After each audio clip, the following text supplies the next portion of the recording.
point showing Carmelo being jumped. You can't make this up. Is that the point now where this has become an unfalsifiable conspiracy theory? And again, I want to talk about it because it really shows you the type of individuals that we're dealing with here. So without further ado, let's go ahead and roll these clips. Take a look. Secret Service Sam here on the Carmelo Anthony case, and Sarah Fields, who is an influencer, is claiming that she saw the tape that everybody else is claiming to see that kind of says something different about what we heard in the courtroom. And what's interesting about it here is her statement claiming to have seen the tape, and that what she saw is disproves what every other person who claims to see the tape is saying. She's saying they're all lying, right? But my question is, here is what I was provided, right? And you can see Dwayne Turner saw the tape. It says yes. Next to Sarah Fields' name, it says no. So all I have to say is if she saw it, then why doesn't she just give an email like this that Dwayne Turner supplied me with, which verifies and confirms that he saw the tape? So she should have this exact same email. So Secret Service Sam here with an update. Now, people are alleging that Tiffany Billions saw the video and that she recorded it on her glasses, her Meta glasses. Now, I'm not sure, I cannot verify this, but here is a little bit of the video that she has. And sorry about that, chat. Sorry about that, you guys. Sorry about that, YouTube. I know what's going on, my dad, or whatever. Carmelo Anthony's side, but some people are alleging that she might have been paid to sabotage parts of this case. Now, I cannot verify this, but all I have to say is if she does have the video, she needs to come forward and release it. Check this out.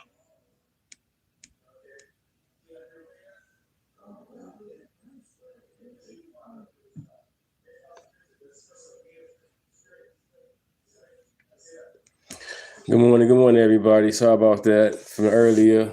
Lost connection, went upload or nothing. So, and then my sound wasn't there. So, hope my sound is there for you guys. Appreciate it.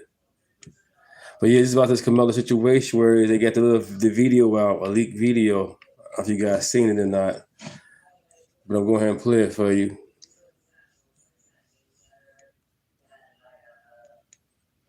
But it's a build up first.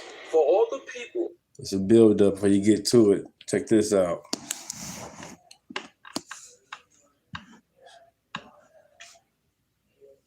Out there that's saying, Carmelo Anthony got jumped. Carmelo Anthony got jumped. He was robbed. 14 people jumped him and stomped him out. It was 4 people doing this to him. They gave him a wet willy. They put fingers in his ear. They licked him on the neck like this. For all the people that spread his lie. Y'all all said, y'all saw the video, he got jumped.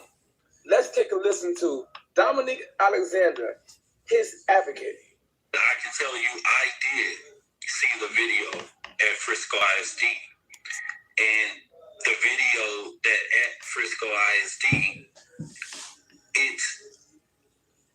it's not like you can sit there and look at the pimple on someone's face. Black Guy 9, good morning.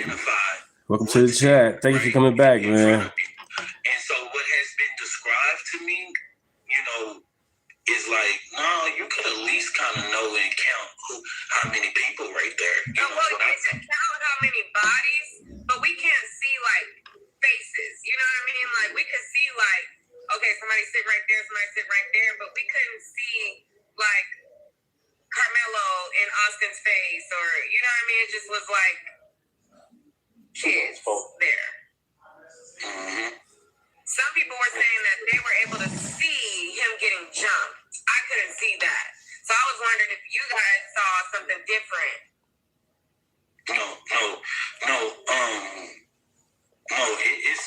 It's not, I didn't see that with that video, no. Wow. I didn't see him. I didn't see him getting jumped. You know what I mean? I saw movement over there. I saw that there was multiple people around him. See, that's crazy. That's crazy. He said it himself he didn't see. I had played this yesterday, some of you guys. I played this video, but everybody else playing the video now. Now it's getting out there. People starting to see it. It's good. They sharing it on the real because it's sad. They trying to cause division. They didn't have to be there. The father said, "Let's come together," and they want to be grifters and want the money. They want the money. But I didn't see. He was getting. You know what I mean? Like the altercation. Wow. Oh, okay. So there you have it. But I know some of you brain injured people are going to say, F him, he's lying. Because your Lord and Savior, Carmelo Anthony, took a life unjust. Boy. So we got to continue our coverage of the cope from the pro-blackity blacks over the Carmelo Anthony trial verdict. Carmelo Anthony being found guilty of murdering Austin Metcalf. Right, user. He's likely going to do at least 20 years in prison, getting bent over for 20 years straight. Hopefully 35, right? Hopefully longer. I don't know if that's even possible at this point. But one of the reasons why I'm saying this is because of the fact that the pro-black Carmelo Anthony supporters can't stop lying about this case. Even though all the evidence was presented at trial, Carmelo never had a strong self-defense case from the beginning. These people just continue to spread lie after lie after. He could have had a lesser sentence. He could have got manslaughter. They had took the plea deal, but they want their money. Lie after lie after lie. And it just won't stop. It won't stop. Okay? At this point, I'm beating my head against the wall, listening to these people come up with these nonsensical conspiracy theories about why is it that Carmelo was found guilty and why that he's actually innocent, right? He's actually innocent in that there's this grand collusion, okay, between everybody involved, including the defense attorney, which apparently the family cheaped out on. I had a meet with another attorney, a black attorney. The first attorney I had to meet with was black. Rain asked me what the price that black attorneys would charge. $500,000. They weren't talking until they gave them $200,000. What the white man say? 75,000. Yeah. And so my thing was like they're trying to convince us there's this grand conspiracy to hide what is supposed to be bombshell, clear video footage of what happened, showing that the pro-blackity blacks were correct. Carmelo Anthony was jumped, even though the woke minister, Dominique Alexander, admitted on video that, that's not what's in the video, right? But these pro-blackity blacks are convinced that Carmelo was jumped and that there's this mysterious video out here that is clear as day that shows that Carmelo was jumped and that everybody is lying about this, right? Right, user. However, this video has not surfaced, despite the fact that there allegedly has been a leak in the video that was shown to everybody in court, that has been shown to people who have requested access to the video. Apparently, one of Carmelo's supporters recorded the video with meta glasses while viewing the video, and that is now leaked online. Now, I'm not sure if this is the actual video. I don't know. What I do know is that the video that is being shown does not match the narrative from the pro-blacks, right? Which is that there's this clear as day video out there showing Carmelo Anthony being jumped and Carmelo defending himself, right? That's not in the video. The video is not very clear. In fact, the video tends to match the statements from credible individuals who say they've seen the video, and they've all said that the video doesn't really show much. You can't really say what happened, right, here or there just by looking at it. Right, good morning. Right, everybody up on this line, while they seen this video, they seen this, seen that. They just trying to cause division. You know what I'm saying? They trying to get famous off a lie. That's not cool, man. Truth is what we need right here. Unity is what we need. You know? Good morning, everybody in the chat. My name is Deunta. Let's get it. The video, it doesn't show the actual altercation or the point of stabbing. It certainly does not show Carmelo being jumped, okay? So you can imagine that this leaked footage now has black activists in full-blown cope, right? The Carmelo Anthony supporters are in full-blown cope demanding that the full video is released because the video that has been leaked of the incident, again, allegedly, this is the video. I don't know for sure. I don't know. Subscribe. The video, but this is we the are video. growing. We are growing. Apparently Subscribe. that video has been doctored. It's been edited to avoid showing Carmelo being jumped. You can't make this up. Is that the point now where this is becoming the Truth and Common Sense channel here? Here to learn, here to help, here to grow, and here to bring unity. unfalsifiable conspiracy theory? And again, I want to talk about it because it really shows you the type of individuals that we're dealing with here. USA. So without further ado, let's go ahead and roll these clips. Take a look. Secret Service Sam here on the Carmelo Anthony case, and Sarah Fields, who is an influencer, is claiming that she saw the tape that everybody else is claiming to see that kind of says something different about what we heard in the courtroom. And what's interesting about it here is her statement claiming to have seen the tape, and that what she saw is disproves what every other person who claims to see the tape is saying. She's saying they're all lying, right? But my question is, here is what I was provided, right? And you can see Dwayne Turner saw the tape. It says yes. Next to Sarah Fields' name, it says no. So all I have to say is, if she saw it, then why doesn't she just give an email like this that Dwayne Turner supplied me with, which verifies and confirms that he saw the tape? So she should have this exact same email. So Secret Service Sam here with an update. Now, people are alleging that Tiffany Billions saw the video and that she recorded it on her glasses, her Meta glasses. Now, I'm not sure, I cannot verify this, but here is a little bit of the video that she has. And people are saying that she was acting allegedly like she was on the Carmelo Anthony side. Good morning, Brian. Good morning, chat. Good morning. Good morning. And also good morning, user. But some people are alleging that she might have been paid to sabotage parts of this case. Now, I cannot verify this, but all I have to say is, if she does have the video, she needs to come forward and release it. Check this out.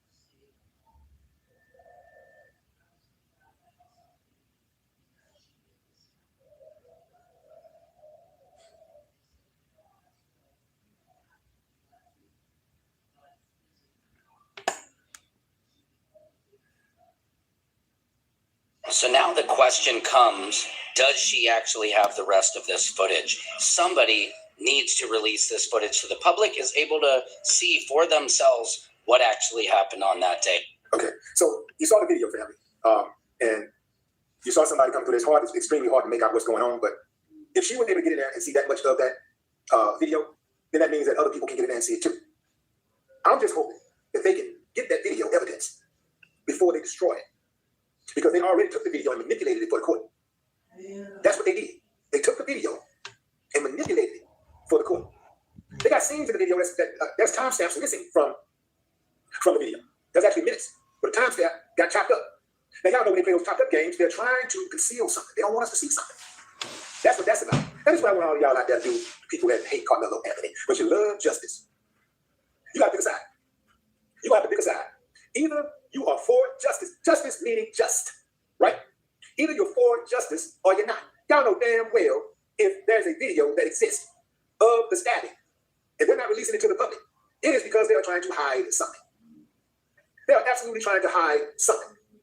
Anytime they have a video and refuse to release the video, they are trying to hide something. Anytime they have a video and they have parts of the video missing, entire seconds or minutes, sometimes hours in some of these videos, and they have this time missing, that means they cut it out because they don't want you to see something. They're trying to make sure that whatever you see matches their narrative. That's what that's about. Yeah, so you seen that, you heard that. Now, for as frustrating as all of this.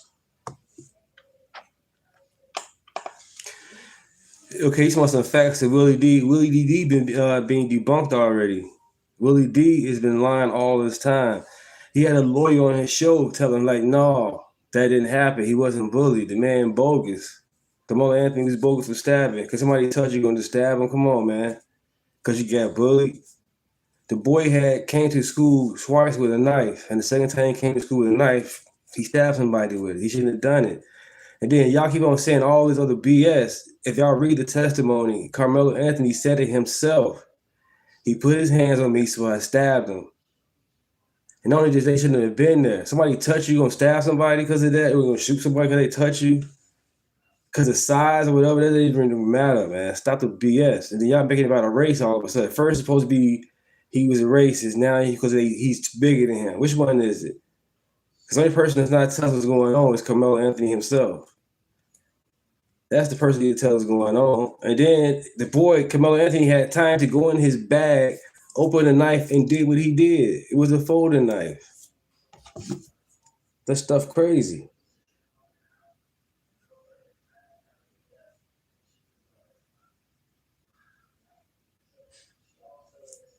Here's the knife right here.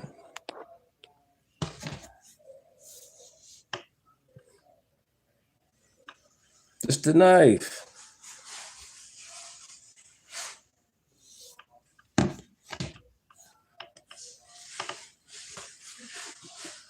Has been thus far because we're dealing with very low IQ people. So Random Guy Speaks. Good morning, bro. Good morning. Good morning to you. Random Guy Speaks. Check him out. He's another patriot. You know what I'm saying? American first. You know what it's all about. Common sense. You know what I'm saying? That's what it's about. We too grown for all this childish stuff, victim manhood mentality and all that stuff. Especially as black men, we gotta stay strong and stay straight.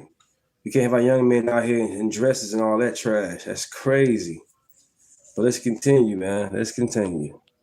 I have to admit, I'm doing good, bro. And fascinated by the mental gymnastics that these people continue to go through in order to justify the unjustifiable. It doesn't matter how much evidence that is presented to the contrary of their claims.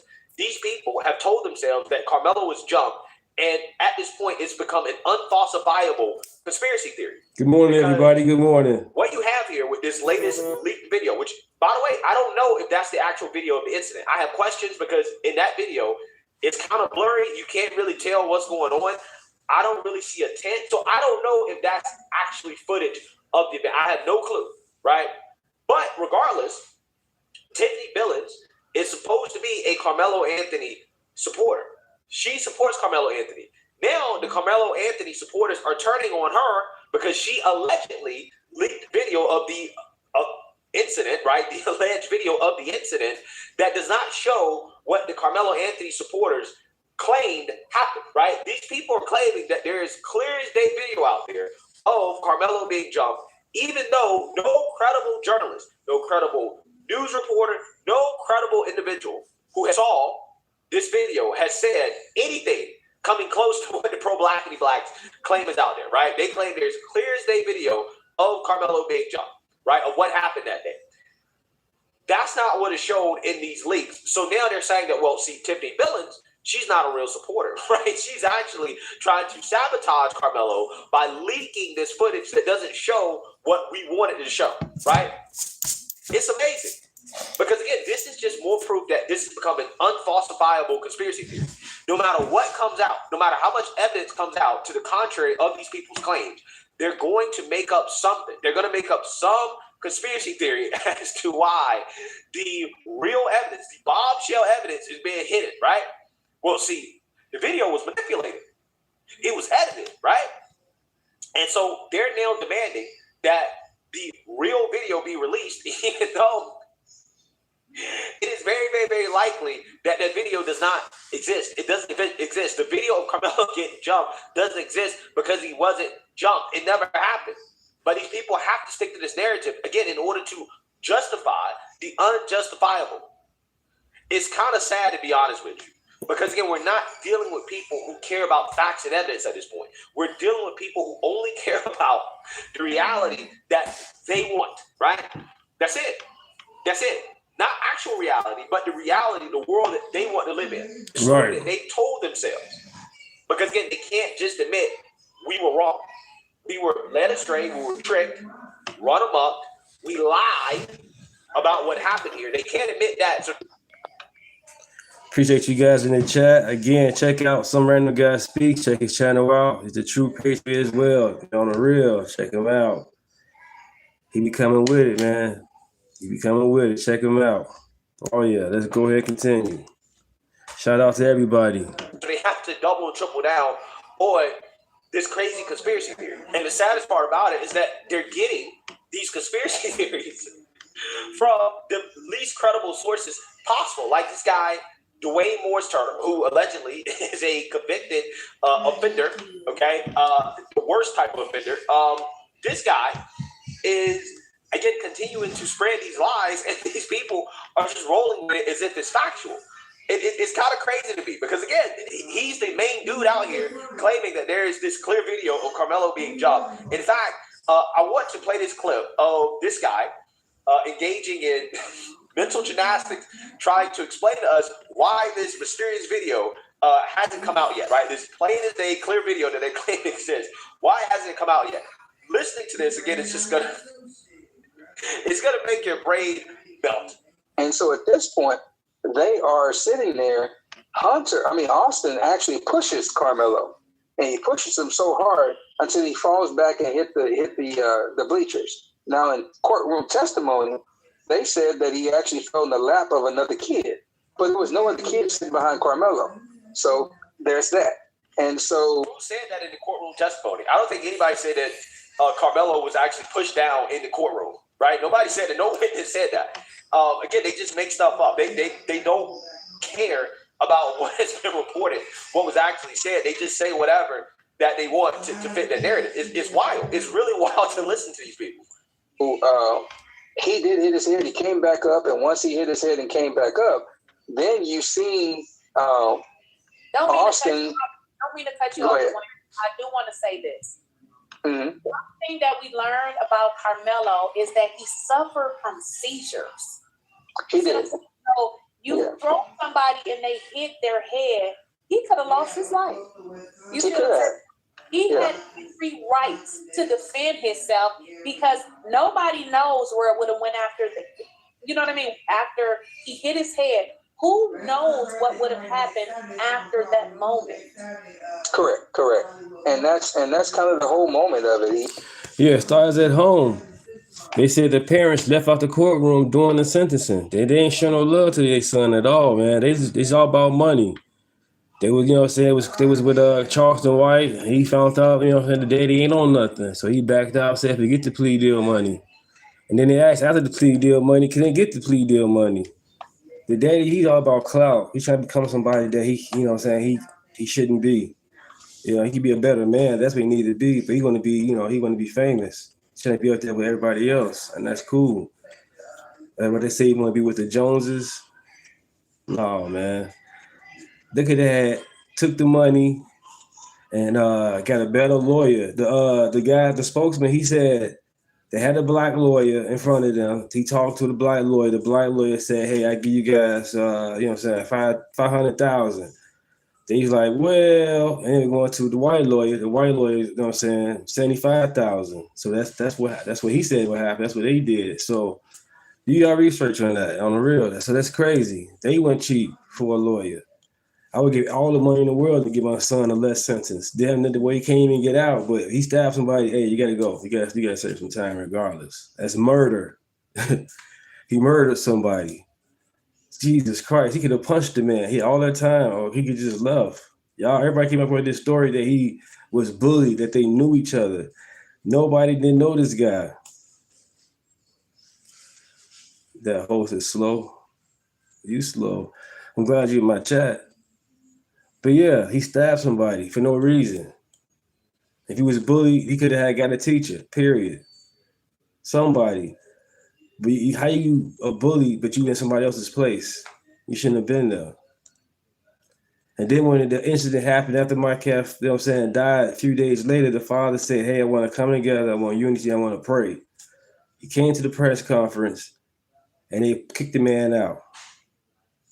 But nobody want to hear that. Everybody went all the negative shit. Stay on the negative side. And it's 100% positive right there. I mean, it still can be positive. But now the father pissed off now. Y'all had AI images of people pissing on the grave, or either it was real or fake, but you guys get that type of image out. He lost somebody. And everybody keep on making this thing about this race thing or race war. We didn't live back then. My grandma, 97 years old, she lived when that situation happened. We didn't live in that.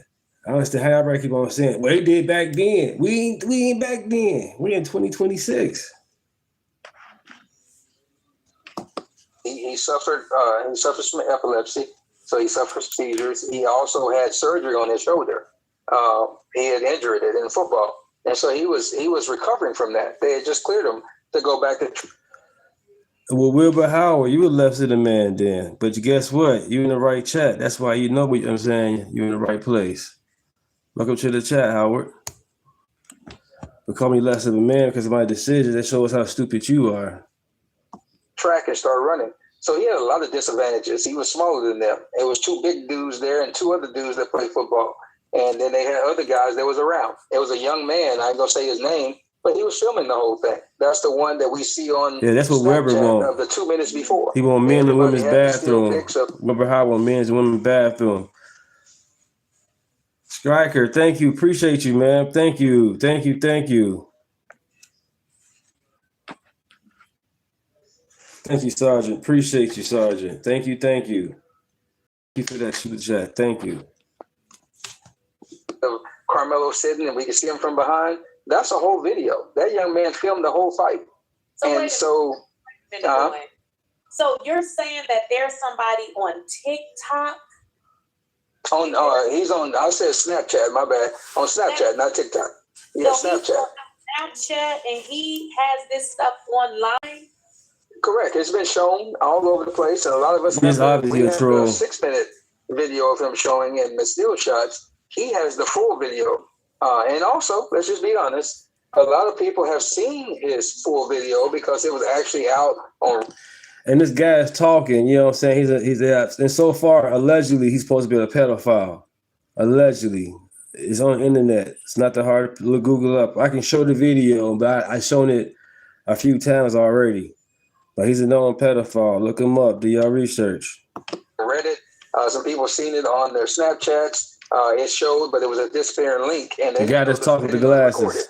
And so it's out there. I know this as well because here in the local area, on the 2nd of April, the 3rd of April, and the 4th of April of last year, we actually saw kids posted on their social media. And so we saw the fight. We saw the incident. They call it the fight, but it was the incident of Carmelo getting jumped. So we saw it until they scrubbed it and took it down. And so a lot of people still have that video. Some random guy, thank you, man. Random guy speaks. Thank you, bro. Appreciate you guys for the super chat. Thank you. Thank you. I don't ask you guys for it. I do. Shoo. Really appreciate it. Thank you guys, man. Try my best. Keep it out there. Keep the truth out there. You know, I want unity, man. Peace. I want a division. We can make it happen. Thank you for that. I'm excited. Appreciate it. Got excited. Thank you. And that footage. It's just that they've gotten threatened. They've gotten all those things.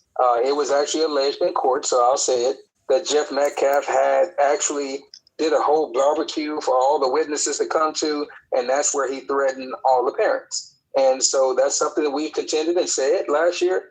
They actually brought it up in court, so I'll say it here. And so those are things that happen. So you can see. Give me the whip. You got the whip. Yelp Sticks, how you want to pronounce your name? You got the whip. That's what you trying to crack the whip. Look at you. Trying to crack that whip. Look at him. Get off the plantation, bro. I'm all good. We free people over here, man. Ain't nobody got to sell. Anybody sold us, bought us, none of that trash. I'm not no sellout. Come on, bro. Welcome to the chat. Like, share, and subscribe. Wow. Wow. Do you guys hear this? Do you guys hear the lies lie after lie after lie. They don't care, bro. They don't care. He's like, oh yeah, the reason why this mysterious video that, according to him, was spread throughout the internet of Carmelo being jumped, which nobody's seen, right? Nobody's seen this, but apparently a bunch of kids saw it on Snapchat, okay, with a disappearing link. It's been posted on Reddit, right? So again, you have this alleged video, the video that everybody's looking for, okay? The video everybody's looking of Carmelo being jumped. Apparently, that has been scrubbed from the internet, despite at one point in time, according to this guy, being spread everywhere. And all of these kids have access to this video. But see, the reason why it hasn't come out is because Jeff Metcalf, the diabolical, evil racist, right? According to them, got all the parents together of the kids and threatened them at a cookout, right? And that's why this mysterious video hasn't surfaced yet. I just don't know what to say anymore, right? I don't know what to say. Like, if you believe this, like, you're an idiot, right? Like, real talk. You are an idiot. And again, you have idiots like Willie D peddling this same nonsense from this guy. This is who they're listening to. They're peddling this same nonsense. That's stupid as hell. Even though there's no facts, there's no evidence whatsoever to back this up. This dude is just talking out his ass. And they're taking this and they're running with it as if it's factual. That's and dangerous. It just doesn't make sense. It doesn't hold up to even basic scrutiny. If the video existed of Carmelo being jumped, plain as day, clear as day, do you guys understand just how much collusion needs to happen in order for that video to not be leaked, right? To this day, nobody has seen this video. But again, according to this guy, at one point in time, the video was everywhere. Everybody saw it. It was on Reddit. It was on Snapchat. But for whatever reason, the video wasn't saved permanently, right? It was scrubbed from the internet, as if that ever happens, right? There's no video on the internet that goes viral that gets completely scrubbed. That doesn't happen, right? Not in 2026, okay? Not in 2026. Now, there are some videos where you may have to jump through some hoops. You may have to go to some sketchy websites in order to find it, right? Depending on the nature of the video. But once it's there, right? It doesn't just get scrubbed, okay? So what he's saying doesn't hold up to even like basic scrutiny. But again, you have a lot of people who are going to run with this because they want to believe that Carmelo was jumped. They want to believe that he was innocent. They're going to run with whatever. And it doesn't matter who's saying it. It doesn't matter if there's evidence behind it or any credibility behind it. They're going to run with it because they're like, okay, that's what I want to believe. Right. And it's sad. It really is. This is insanity. This is where we live in. Actually jumping him. The first person to throw a punch was Hunter. Guys. Hunter cold-cocked the boy. And that's when they jumped on him. That's funny that you say that, because right before you joined, I said this boy is guilty. You can see it in his face. He knows that something he did caused his brother's death. I said that. I said he is guilty. When I look at him talking and he's doing that press conference, he's looking up, he's looking down. That's a sign of guilty. A person who can't look you in your face, they have something to hide. And then as I watch his mother, it's almost like she's crying, but she's not telling the full story either, because I believe she knows what happened. They both do. And I'm going to tell you that as a fact. And this is Dwayne saying that Jeff Metcalf and Megan Metcalf definitely knows the truth. But they're again, you guys check out some guy, Random Guy Speaks. Check out some Random Guy Speaks. Got a good channel. As a matter of fact,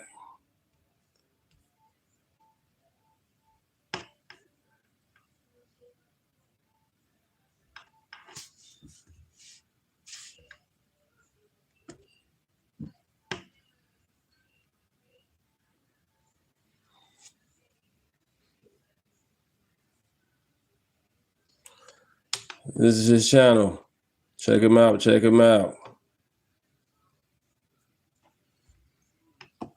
They're stuck between a rock and a hard place because Austin was their favorite child. And they know that Hunter is guilty of causing that man not to be here no more, because Hunter is the one that started the whole situation. And so, as he said on his interview, that my brother always has my back, even when I'm wrong. He said it out of his own mouth. So that's on his interview, not mine. And so, since we know that, in that day, once he threw that punch, they all start beating on Carmelo. Carmelo. Hey, yo, Sticks, we already know who Trump is. We don't need to look up what Trump is. You go ahead and look up Trump. Do your own research. I'm glad you're on our channel. I appreciate it. Make sure you like, share, and subscribe. And I don't get how you guys want to come to people's channels and want to troll. We know who we got. We voted for the man. We seen the man campaign for years. So we don't need to do all this extra shit. What you talking about? Welcome to the chat.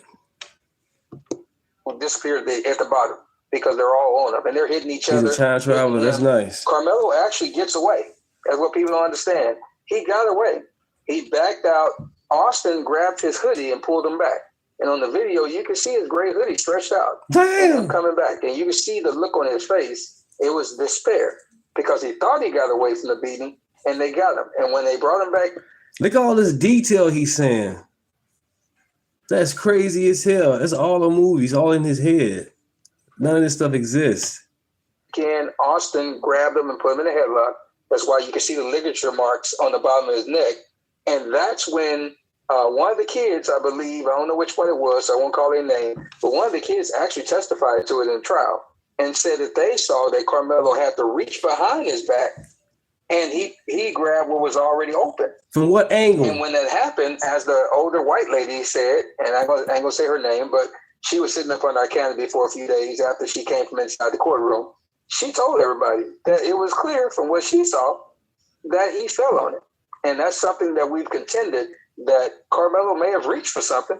He may have gotten it, but he definitely fell on it because the force that's needed to cause the damage that they're saying that happened, you have to have a lot of pressure.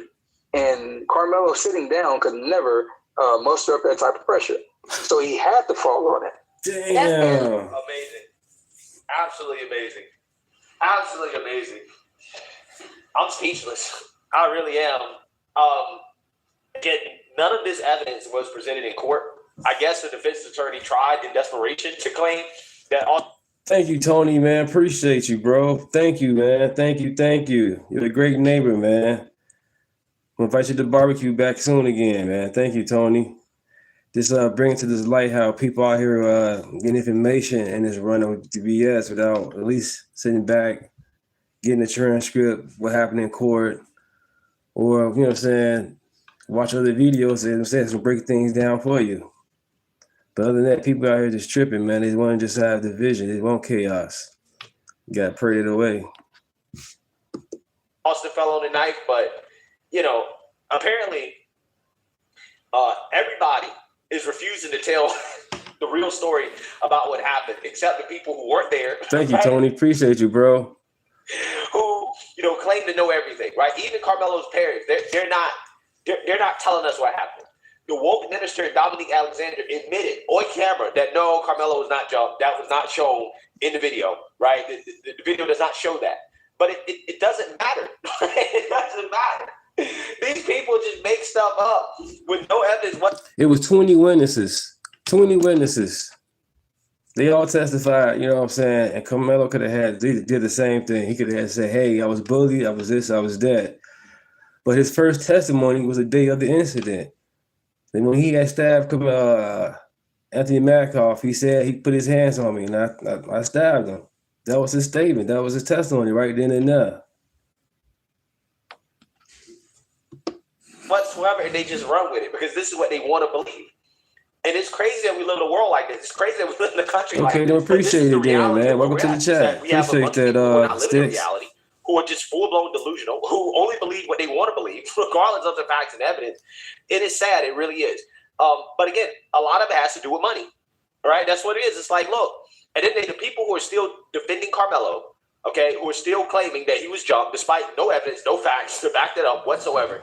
But they made it about race, and that was stupid as hell. It wasn't even about race. Want to believe that, and that they're going to continue to donate and to. They made it about race, and it wasn't even about that. And that's the sad thing. That's because all this BS. First, it went from bullying to now it's about race. As if both schools were all black schools or all white school. Both schools were diverse.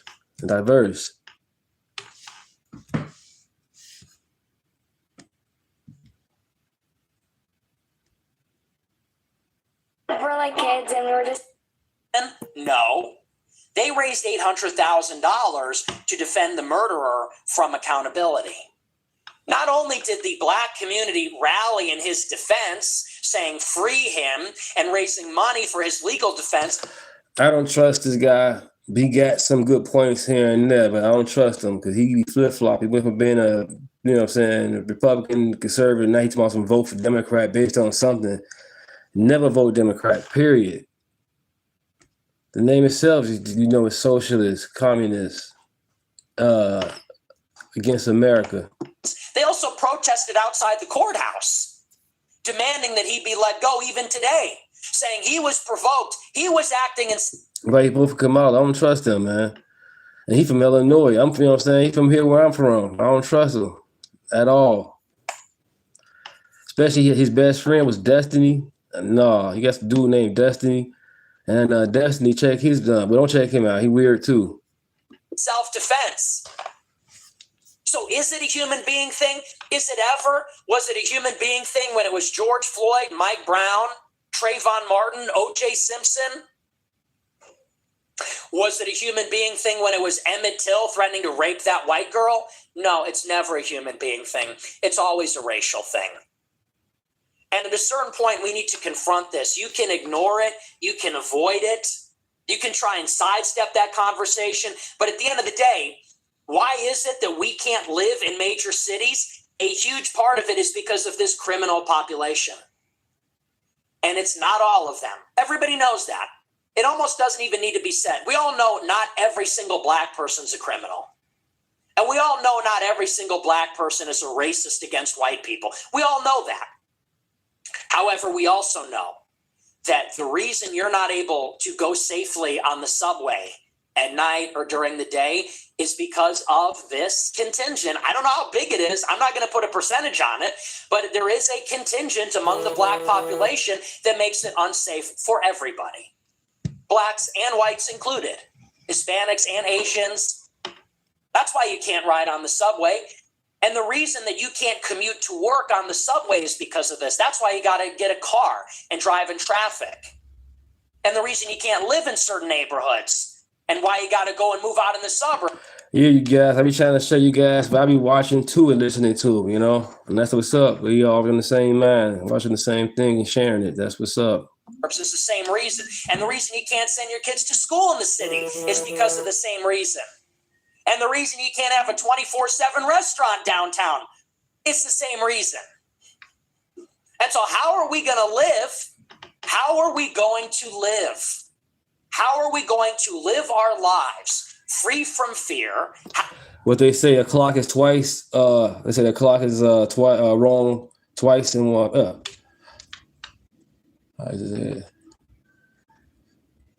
A clock is right twice a day. How are we going to live a our broken lives clock and is even have a social something like that. fabric Forgive at me. all when this is the kind of thing that is going on? The only thing that I did not agree with in that statement was the Emmett Till thing, because I don't really know too much about that. And from what I had been presented on that, it was a very sad thing, but I don't know anything about that, so I'm not really making an opinion on that. But outside of that, every single thing he said, I 100% agree with. And it's not even really debatable. I mean, if you look at just... We all bleed red. Yes, sir. The statistics of the crime, who's committing the crime, it's a very small percentage of people who are committing all of the crimes. This is an issue. Black people not being Thank you, user. Thank you for that. Right, thank you. It out. It's also an issue. The only prominent black person that I saw saying anything about this was Stephen A. Smith. Every single person other than that pretty much defended it and vouched for it. Thank you, guys. And that makes me question your judgment in all things. A broken clock is right twice a day. Thank you. Because if you agree with someone just based on race alone and not on like the logic of it, is this person right or wrong? Is it right or wrong to murder? Then I don't really want to be around you. And anyone else who doesn't want to be around you, I don't see them as wrong either, because you could be potentially dangerous or side with dangerous people if you cannot condone murder when it's just a cold-blooded murder, and that's what it is. Yeah, I do think there has been a very Thank you, Heather. Appreciate that. Thank you. Blessed to everybody. Appreciate you. The super chat. Let's get it. Thank you. very big lack of condemnation for this. People are trying to make it, they keep running with the internet narratives that he was jumped, he was assaulted, but that's been debunked numerous times. Like even every witness that took the stand said that wasn't true. 6 of those witnesses are black. Are they lying? Are they lying? Like now the black people who they called into question to tell the truth and recount what happened is a liar? At what point do we just acknowledge the truth that this is a kid? Talking about how, you know what I'm saying, Kamala Anthony situation is bogus. Parents, you gotta do better as parents. You know what I'm saying? You can't have your son be on the internet with guns and a middle finger. You know what I'm saying? Your son can be on the internet with guns and middle finger and all that. And you 14 years old, 16 years old, with no gun training, in the hood, flashing guns. They ain't checking their kids' hard drives, none of that stuff. It's crazy. We won't have none of this chaos. Yeah, having a 2-parent home is good, but the parents, they can't just be there. You got to be with them, talking to them, see what's going on. That made a not someone else. Because right now, the daddy, all he wants is clout. He wants the money. They took a cheaper lawyer for the money. They could have had a plea deal, less sentence, and all that. But they want to push the narrative of it was a race. He was bullied. But once again, that never was said. Else is dead, and he's going to jail for the greater part of his life. He's going to spend more time in jail than he spent being free. That sucks. And it's like people want to make it seem like he was wronged or like this is just some big injustice. And it's just like the simple fact that you cannot bring a weapon to school and stab someone. Whether or not it was justified or not, he's going to prison. You cannot stab someone at school. Simple facts. And there was once a time in society when we hear that someone brought a knife to school and stabbed someone else and went to jail, and we're like, oh, that's a good thing. And all of a sudden, we're acting like this is some big injustice and this is a racial thing, and it's ridiculous. I think that the lack of accountability to call out wrong and say wrong is wrong regardless of skin color is a big problem to me. It's interesting that people are being called out of their... Right, this is the knife, you guys. This is the knife.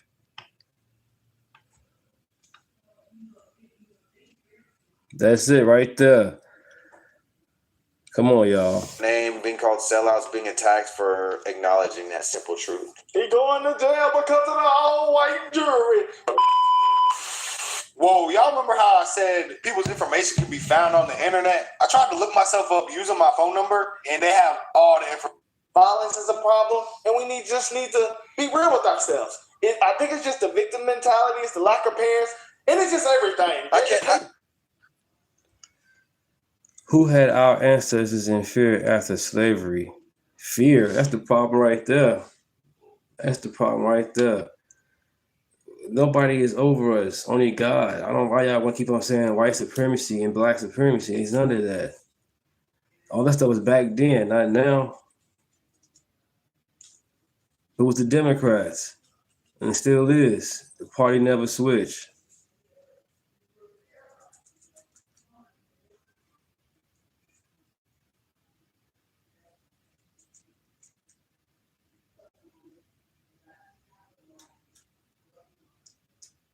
You know, damn near the whole world back was slaves. Damn near everybody was slaves back then at the time. It was a market, it was money. It was a trade, it's what it was. But we not slaves. That's everything. I don't think it's a victim mentality anymore. I'm not dumb, bro. What are you talking about? What makes me dumb? What are you talking about? At least explain yourself. No. I don't think that's what it is. It's the victim mentality. I don't know. 100%. I asked my father and his cousin. I was sitting right there with them, and I was talking to them about white supremacy. They 100% believe in that shit. I said, do you think that if a black man went to work every single day, did nothing wrong, can he go to jail? Yes or no? They said, I believe he still probably could go to jail. It's possible. So that is a pure victim mentality. I agree. I think that the victim mentality also plays a part in you see bad behavior and you blame it on white supremacy, then that's like victim mentality. At what point is it black people's fault, black parents' fault for not... Where are these kids' parents right here? Police announced they arrested a teen boy in the armed robbery of a lemonade stand in Southie. We first told you about this story Wednesday night. The 14-year-old suspect is facing several charges. I was scared, but I feel better now. I'm feeling supported because I didn't think this much people would come to this event. The corner of Appreciate that, chat. Yeah, he called me dumb. It's cool. He's still in the chat. I'm dumb while he's still in the chat still. Appreciate it. Thank you. East and West 9th Street looks much different than it did on Wednesday when police say two men came up, flashed a gun, and stole $50 from Juliet and David Byrne at this lemonade stand. Like, it annoyed me too, because, like, we're like kids and we were just trying to have fun doing a lemonade stand. Parents of the two children worked with friends and neighbors, welcoming elected officials to shut down the street and assemble lower-end lemonade. I think we were supposed to start at 5 or 5:30, and there's literally like 1,000 people here, and I know that there's going to be even more. Yeah, wait for this traffic. Hoping to send a clear message to the neighborhood. Make sure people know that these are our streets, we're in control of this neighborhood, and we're not going to stand for something like this. Some hoodlums, delinquents being... It's still wet, damn. This brazen in the middle of broad daylight. And to the two people responsible for stealing money from the children. There's going to be consequences for your actions. Neighbors say they're frustrated with the violence. Yeah, there's too much violence. Smiling. So the people that was out there that came to support them kids, if they would have stopped and took a survey of each one of them people and they said, guess the race on these brothers or these people that came and stole this $50 from these little kids, I bet every last one of them would have guessed the right race. I'm gonna keep it 100. Based on the community event, it was mostly white people out there. So obviously, I don't believe that they think one of theirs would do this to their own community. Guys, and we're gonna show some more stuff that happened this weekend. That's why I just don't know why it's a debate between these dumb Subscribe if you haven't already. Subscribe. Situation. I don't understand why they got the victim mentality. It's always a brother. This is what's going on. Just the past weekend after Carmelo was sentenced. 18 takeover in downtown leads.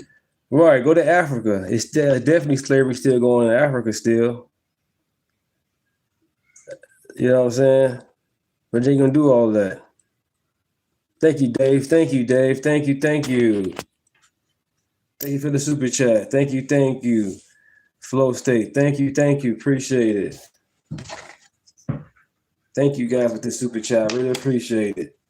Thank you so much. Let's get it.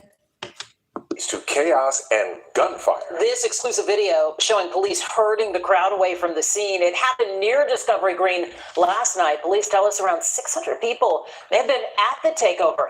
Megan Reyna was the first reporter at the scene last night and joins us with more. Megan. It is a completely different scene here out at Discovery Green compared to Saturday night when hundreds of police officers responded not only to break up that large crowd of teens, but also figure out who fired off multiple rounds of gunfire. It was around 9:20. Look at him. Houston police responded to a teen takeover at Teen takeover. In Chicago a few other months ago, it was 500 kids running around Southside, you know what I'm saying? 500 kids on top of cars, dancing and twerking, 2, 3 in the morning. What was the outrage for that? Look at this. What's the outrage for this right here? A Discovery That's insane. Green. In this video, you can see a large crowd of young people running as police with lights and sirens follow them. But we had one goal in mind, and that was to keep one large crowd from dispersing and developing into another spot, namely our fan fest for FIFA. We did not want that to happen. As police were breaking up the crowd of 600 juveniles and adults. As soon when officers get rough with the kids, you know what I'm saying? They're going to be, oh my God, the officer, police brutality. No, why is it finding the kids out in the streets? They should be at home. A captain on scene says they heard gunshots. And then 10 minutes later, another round of gunfire. We got rounds. We can see where they were discharging. Fortunately, no one was hurt. Chris Ochoa lives close to downtown and has been riding his bike around the area for as long as he could remember. He says he has never experienced what he did last night. Something like that, it's like, you have to think, what are you really trying to do? What's the end goal? This happened now nationwide. Come on, man. See, not the good old Mexican, not the good white, not the Asian. We don't see none. We see. Just being objective here. Have we seen? I get it. You don't put your faith in a political party, but either way it goes, as an American, you're in America. Either you're going to vote, don't vote. So if you don't vote, you know what I'm saying, your opinion really shouldn't matter, but, you know, you're still an American, your opinion, you know, is what it is. First Amendment, you're an American. But other than that, as voters, yeah, we have an opinion. And as a worker, yeah, I have an opinion. I'm going to say something. And then we use my platform and make sure it gets out there. You know what I'm saying? Common sense, the truth. Once again, unity. I don't understand how you keep on pushing this narrative. You know what I'm saying? I'm about America, America first. And my hat represents that on the real.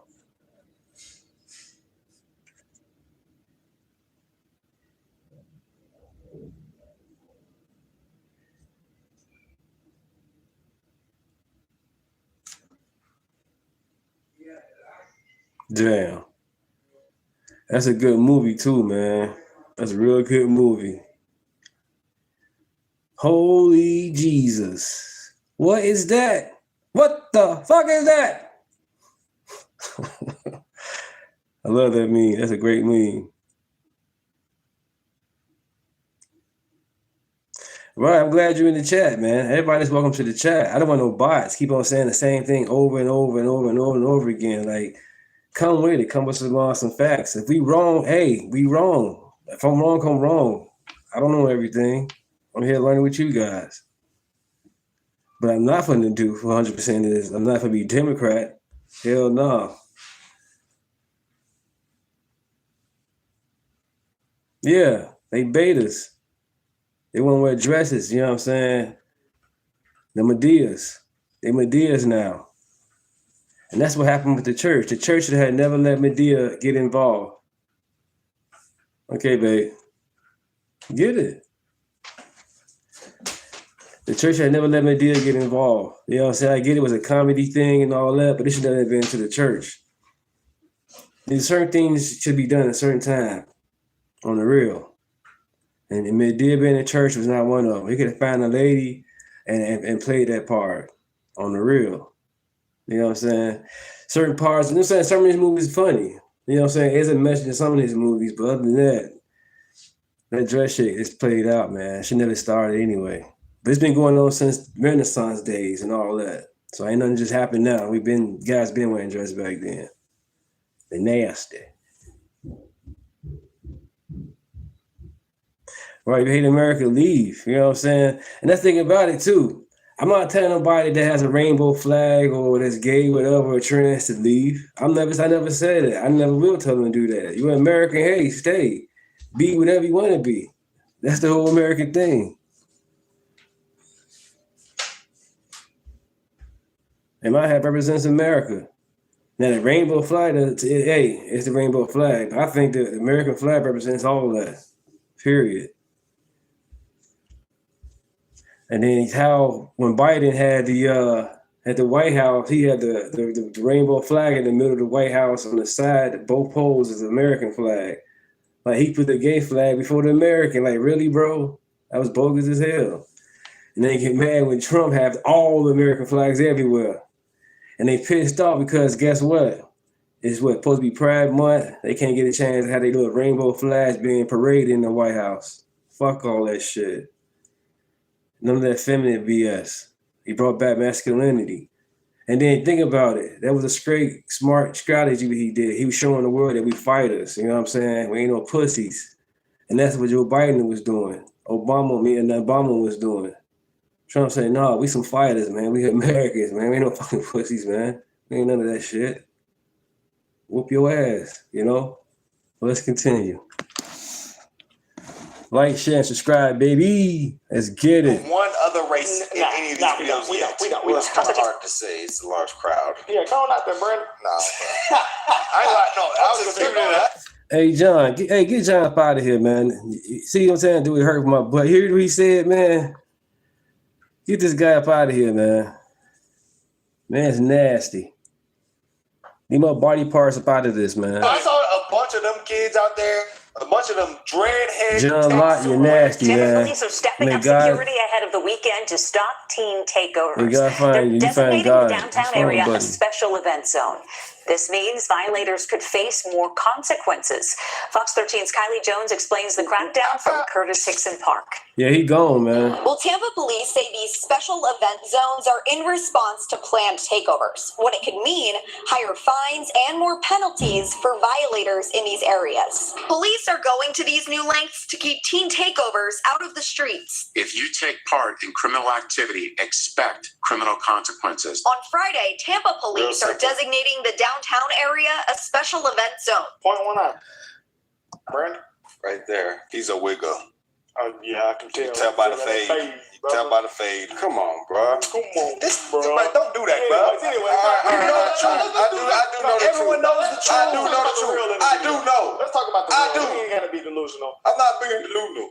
But guys, I mean, look, man, and that I'm gonna be real, guys. That's the good bit. That doesn't do nearly from what I have saw over the weekend, guys. Right after the Carmelo, after y'all was saying everybody racist. They in a back alley. We the victims in America. Victim. Head They ass. did this because of white. They spraying mace. Oh, they mace. Still going. That ain't stopping them. They mace resistant. They weave. Oh yeah. This is one demographic at all I'm seeing. Good.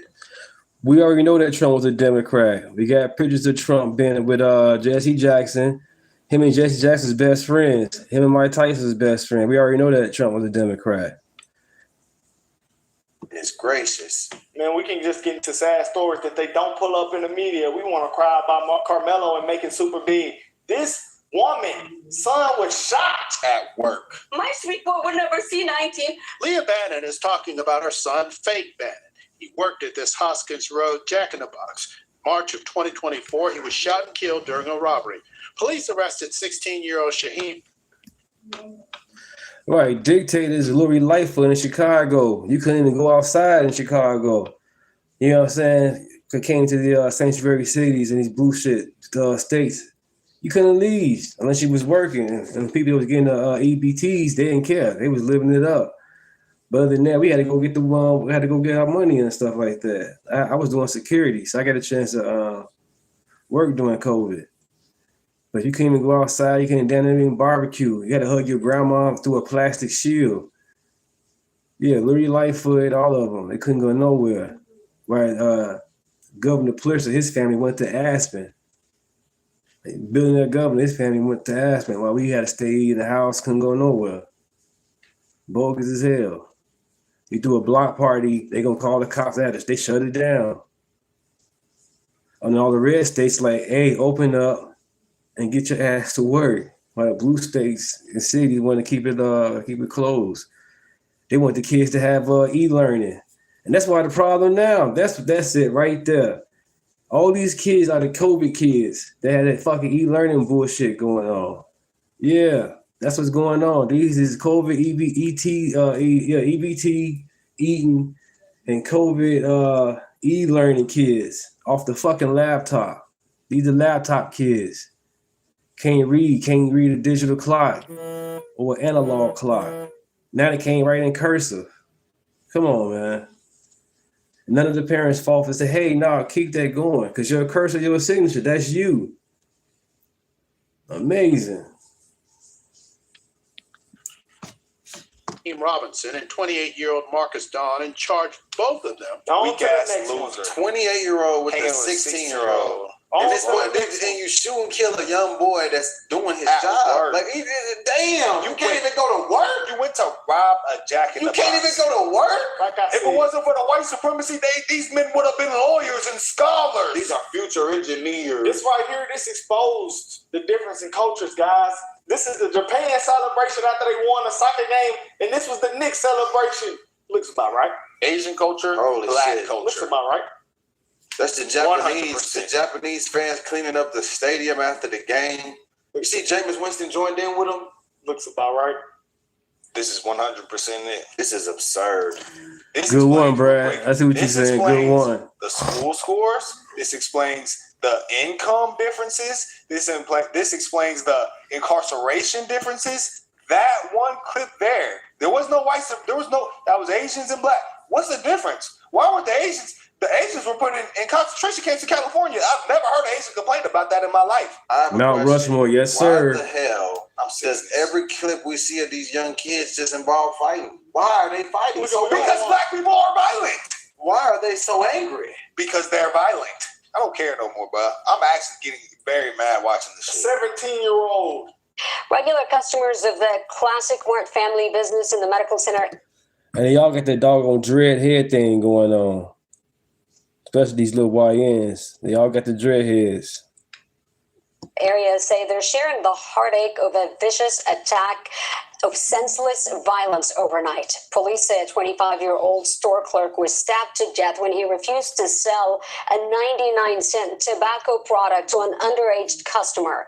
Sue Cowberg talked with plenty of people who say they are still in shock. This is really, really bad. No, this is terrible. It's been bad. It's been bad. It's been bad. It has. Times Square. They got rods in Times Square? Somebody, brother, was shot. What did you think? Somebody was shot, 17-year-old. Shot. Guess who shot him? You already know. Don't even have to do Black on black. Something else over the weekend, guys. I can go on and on, y'all. I'm going to stop, but I can go on and on. You know, we just got a celebration. We got a bunch of different people out there. Take care of people. Oh, Take care of people. Right, good question, Scarlett. Right, good one. They believe that these people are hungry and oppressed. Look, listen to the cameraman. He's entertained by this monkey shit. This is pissing me off, bro. I can't be one of these spotted heads no more. I can go on and on, y'all. Goodness gracious. I can go. You can't even have a lemonade stand. Yeah. Miller, I would have say too. Why he don't go? Hey, I would have did it to him. I promise I would have. I would have did it to him. But why? I would have did it to him and his brother. Okay, but for what reason? Let me tell you why. Yeah. Them little boys came looking for trouble. Okay. You come looking for trouble. You don't know what the outcome going. Sure. You don't know what outcome. You rob a bank. You don't know if you're gonna get the money. Wait, somebody robbed a bank? Hold on. Man, you want to say listen. Don't give me no time. No, I want to hear it. All right. You can record it, motherfucker. Yeah, no, I want to get inside, right? Rob a bank, right? You might get the money. You might go to jail. You might be dead, right? Right. You fucked the wrong motherfucker. It's the same way. Them boys were looking for trouble. You know what happened? He got stabbed and he died because he was looking for trouble. That's self-defense, motherfucker. All right. You can't see that between your little ass brain, motherfucker. So, you want me to whisper it to you? No, I just want me to whisper it to you, motherfucker. You can talk to me. You want me to whisper it to you? Well, you're yelling. All right, then, bitch. Yeah, play with somebody else, man. For real game. Play with somebody else. I'm just trying to. These people, this kind of people is aggressive. They get mad when you say it. They're angry and aggressive. They are. This is not the full representation of black people, but the subset that is. To be honest, this is the majority. Shit, it is. I'm done sugarcoating. I'm done sugarcoating. How many of them can I am done sugarcoating. on an official level? Pull up that. Y'all know. I'm done sugarcoating. How many can read on an official level? Not that many. 30%. Okay, so brother, when I say 70% believe this shit, you're not wrong. Don't ever tell me that they don't. I'm done sparing feelings, bro. Let's just all read it. Today is the day. Y'all about to get the no. Black people are violent. Shit. Period. Shit. The end of statement. Wow. This is all these clips I showed y'all. You guys are going hard. We telling the truth. Are we gonna draw the line at hurting a nigga feelings or murder? Aftermath. Nah, bro. I'm pissed, bro. I'm pissed. I am, bro. I don't like these people. I don't want to be around them. It's bad. Who wants to be around when you get murdered? The jury could have instead convicted him of the lesser offense of manslaughter or deeming the killing a crime of sudden passion, which would have given Mr. Anthony a much lower sentence, but they did not. And thank God they didn't. Finally, some accountability. I saw this and it's a huge relief. Let's say that. It is a relief that this animal that took the life of a handsome, young, white guy with his whole life ahead of him, it is a relief that this piece of human garbage was held accountable. Because it wasn't a crime of sudden passion. It wasn't manslaughter. It was murder. He brought a knife to a track meet. Who does that? Who are these people in our cities, in our communities, in our schools, with our families, your children? Who does that?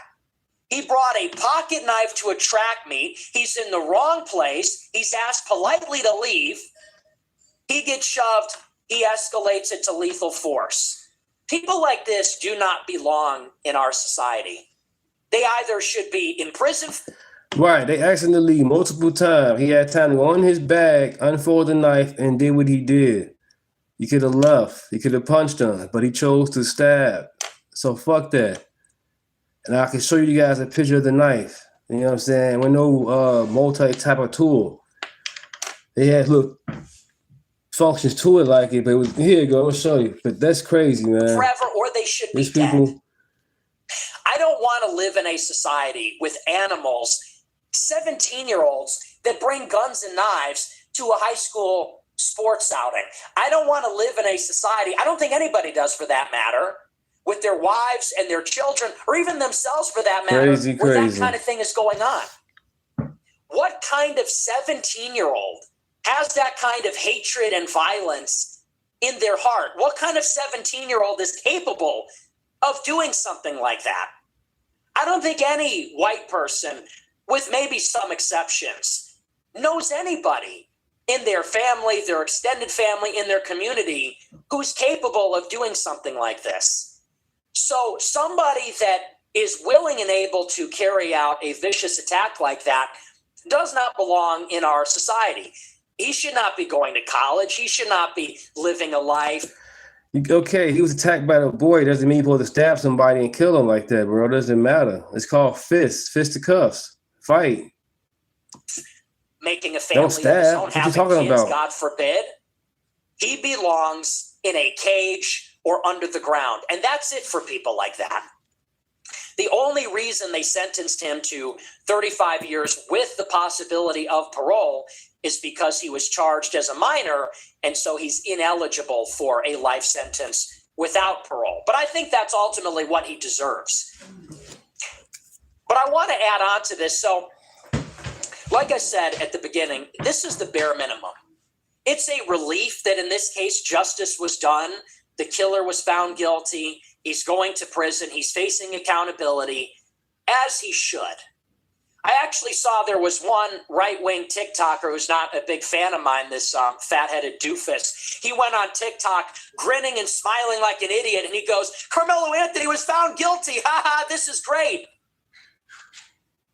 And you go, you're celebrating the bare minimum? Some sociopathic killer murders a white person, goes to jail. You're hooting and hollering. You're saying hip, hip, hooray. Why? They're stupid. It's a horrible situation that this is going.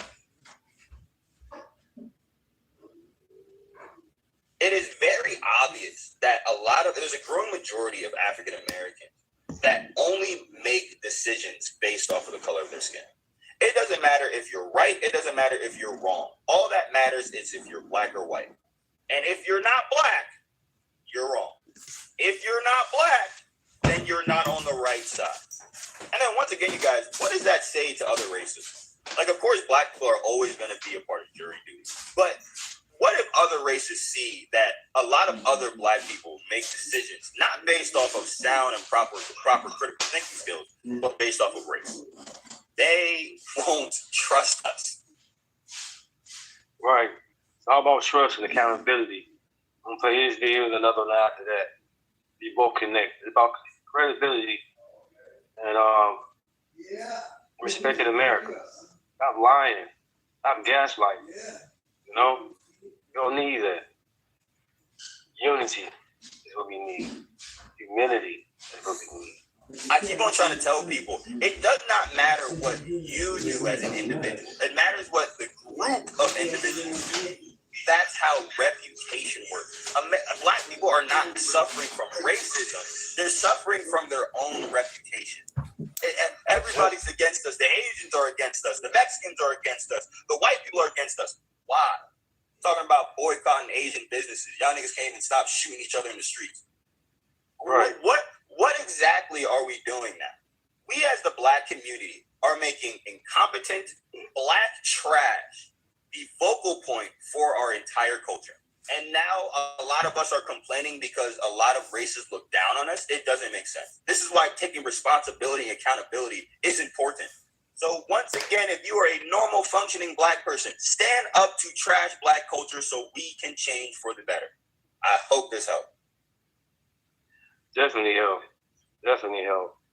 Now, He's talking about the Black America now. We got another situation that we need to talk about more. The president said that on camera. It's the media. Like he was the media about the viewership. Good morning, ladies and gentlemen. June 15th, 2026, 11:23 a.m. Pacific Standard Time. UFC event, the UFC 250 on the White House lawn. Americans, I don't think you hate the media enough for lying all the time. I was reading this New York Times article. New York Times. Media is a problem. In the article, Yeah, exactly. It's summertime. Yeah, out of school. A lot of Americans. That was a very watched event. I personally watched thousands of things. There were 80,000 people in the viewing area, probably another 4,500 people that were vetted up near the stage, and then a bunch of people outside. So as near as I can tell, 100,000 people attended this event. And I saw NBC News. I'm calling you out. Come on, y'all. We seen it. It was over 100,000 people there. They had a good time. It was a good show. It was epic. Specifically, you said hundreds of people were there. You fucking lied. You're a liar. And it's seditious. It's seditious. We were celebrating the 250th event of America. Now, you could hate cage fighting, but it also seems that you hate America because you're lying. I saw the same thing from ABC, NBC, New York Times, and I had to stop reading it because I got so mad that you lie like all the time about everything. Why does anybody listen to you serpents? I watched the event with my own eyes with my wife and kids just because I wanted to celebrate some American patriotism, and it was a very patriotic event. All right. So I just had to get this off my chest. I am so sick of the lying ass media. Hundreds of people were there. We all watched it. I mean, Paramount's viewership is going to come out soon, and then you're not going to be able to lie as effectively, right? We have no idea how many people watched the event, but we do know that the CEO of Paramount called the CEO of the UFC and was giddy on the phone because the UFC president said that on camera, right? Like he was elated about the viewership of the event. So New York Times, NBC, ABC, we know you hate this country. We know you're communists. You're miserable, miserable communists. And we're just not buying your hate anymore. We love this country and we love America. God bless America. God bless America, man. He's right. God bless America, man. The media is right there gaslighting people, man. Sending them off, lying. They want to fact check everybody else, but they need to be fact checked too. There was no way there was only hundreds of people there. It was thousands of people. And probably over 100 million views probably on Paramount, you know? Just want to share that with you guys, man, how these videos kind of tied into each other about accountability and owning your shit. And I want everybody to come together, man. The media be lying and straight sending people off. Do y'all research. I get people coming to my chat this morning jumping in saying Trump is a traitor, Trump is a terrorist. Okay, now what? Now explain to me why he's a terrorist. You know what I'm saying? Trump is not a terrorist. I might defend Trump. He's not perfect. I'm not perfect. Nobody's perfect. But you people just jump on people's chats and say anything about no facts, just feelings. Other than that, I'm going to go ahead and I'll share that with you guys. These two videos, check them out. Like, share, and subscribe. Thank you. And love all.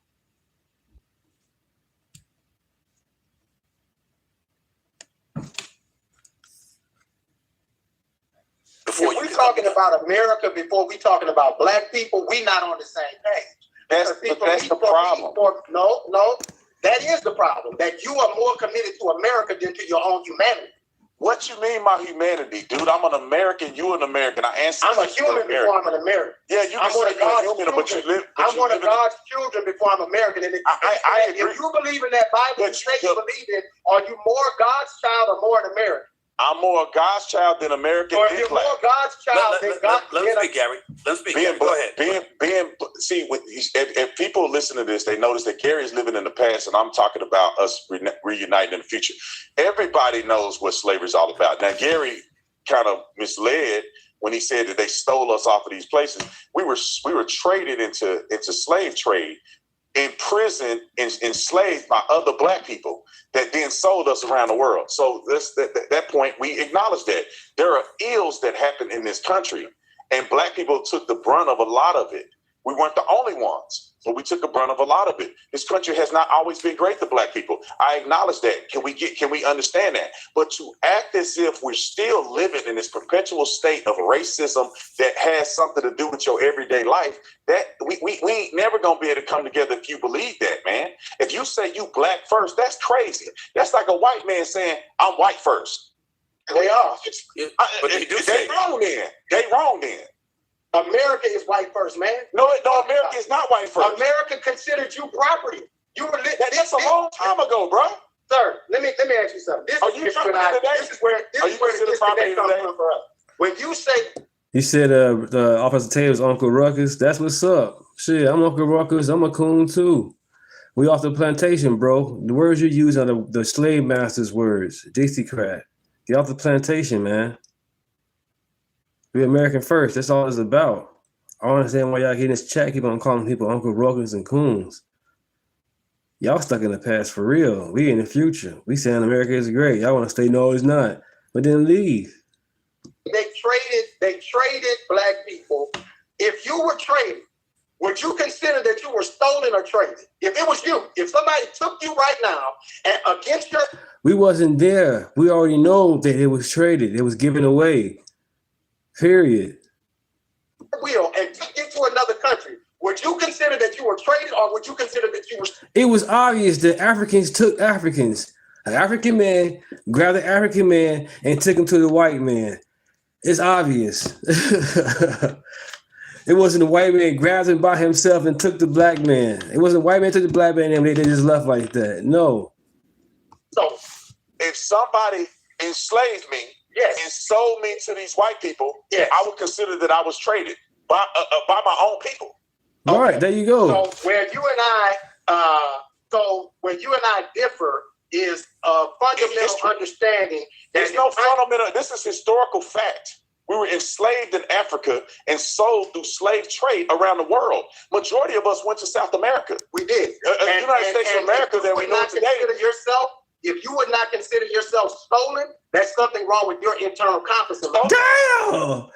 He wants to be a victim. He's a straight beta. What? Stolen? Who stole you, bro?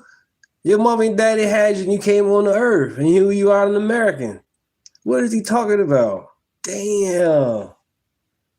And these people like him get platforms and people like him sending people off. That's crazy, man.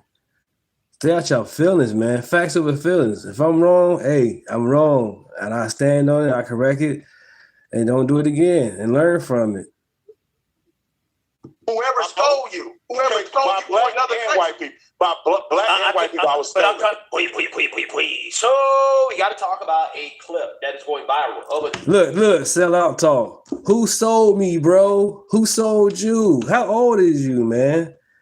My grandma, 97 years old. She never mentioned a word about being sold out or anything like that. What are you talking about? Welcome to the chat.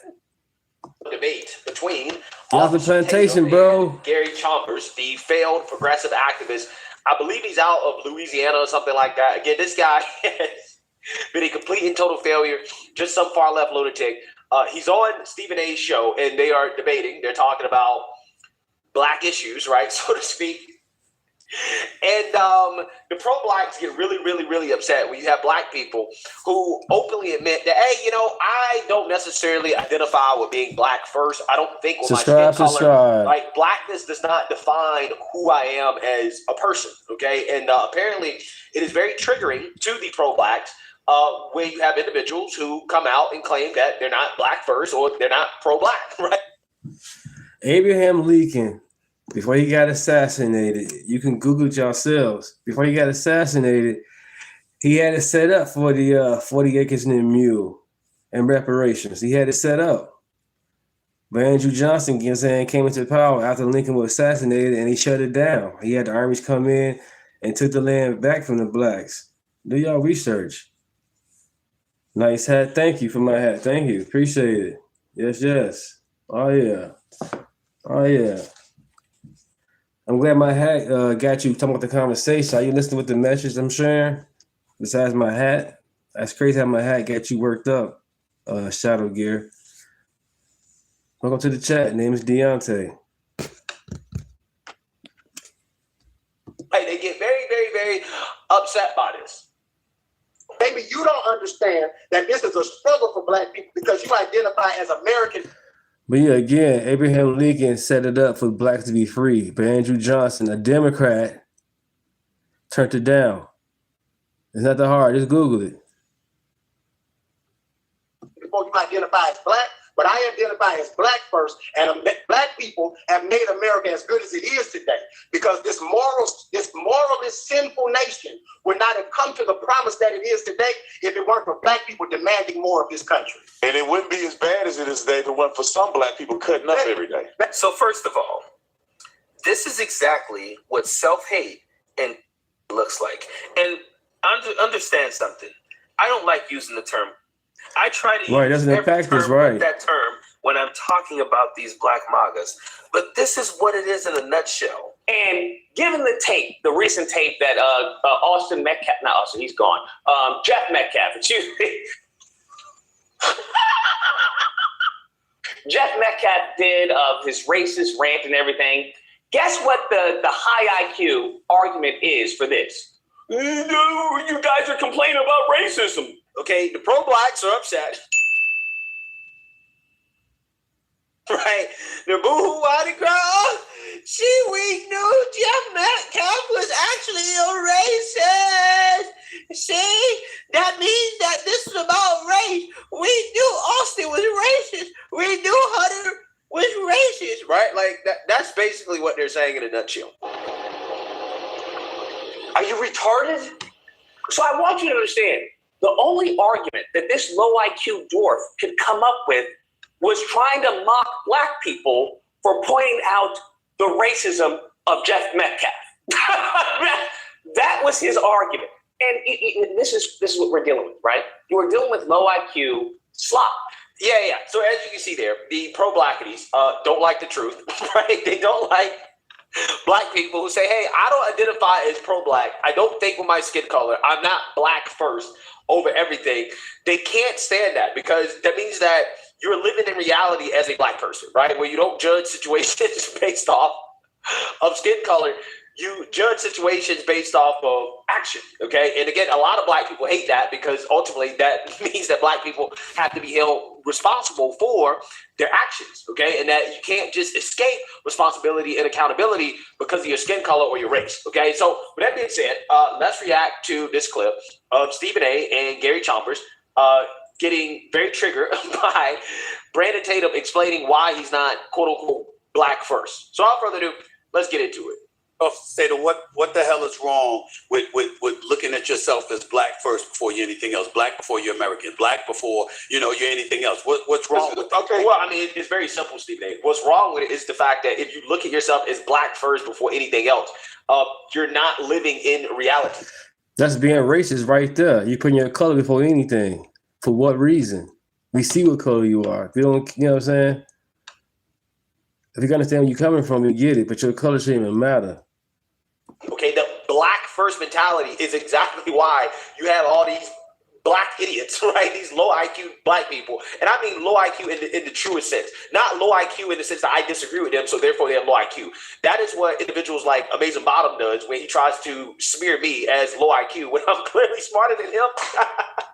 Way smarter than him. But anyways, he tries to smear me as low IQ because he disagrees with me. Not because anything that I say is actually wrong, right? Unlike him, who was wrong from the beginning about this Carmelo Anthony situation because he doesn't understand self-defense. And if he does understand self-defense, if he does understand the law, then clearly his allegiance to his skin color is more important than facts and reality, which is why being so-called pro-black or being black first is a problem. It's an issue because these people don't judge people based off of character and actions. They judge people's situations based off skin color. And as we've seen with this Carmelo Anthony situation, that leads to delusion because these people are thinking with their skin color and not their brain. They clearly cannot understand or accept the reality of why Carmelo Anthony is guilty of murder. Okay, so again, that is the main problem with the black first or pro-black mentality, which again, in my opinion, leads to delusion. Okay, these people aren't living in reality because all black people ain't the same. And like for instance, notice how their heads turn when Tatum states the obvious, which is that all black people are not the same. That's a true statement. I'm trying to figure out why these people are so stunned, right? Why are they so shocked by a statement of fact, which is that all black people are not the same? What Tatum is saying is 100% true here. And again, that's part of the reason why the whole black first thing, or identifying as black first, is an issue. Again, because all black people are not the same. All black people don't think the same. Now, a lot of these Negroes do. Again, you guys, check out my friend, Some Random Guy Speaks. Check his channel out. You know what I'm saying? Great guy, man. He be coming with the facts too, man. He be on it. Check him out. Check him out.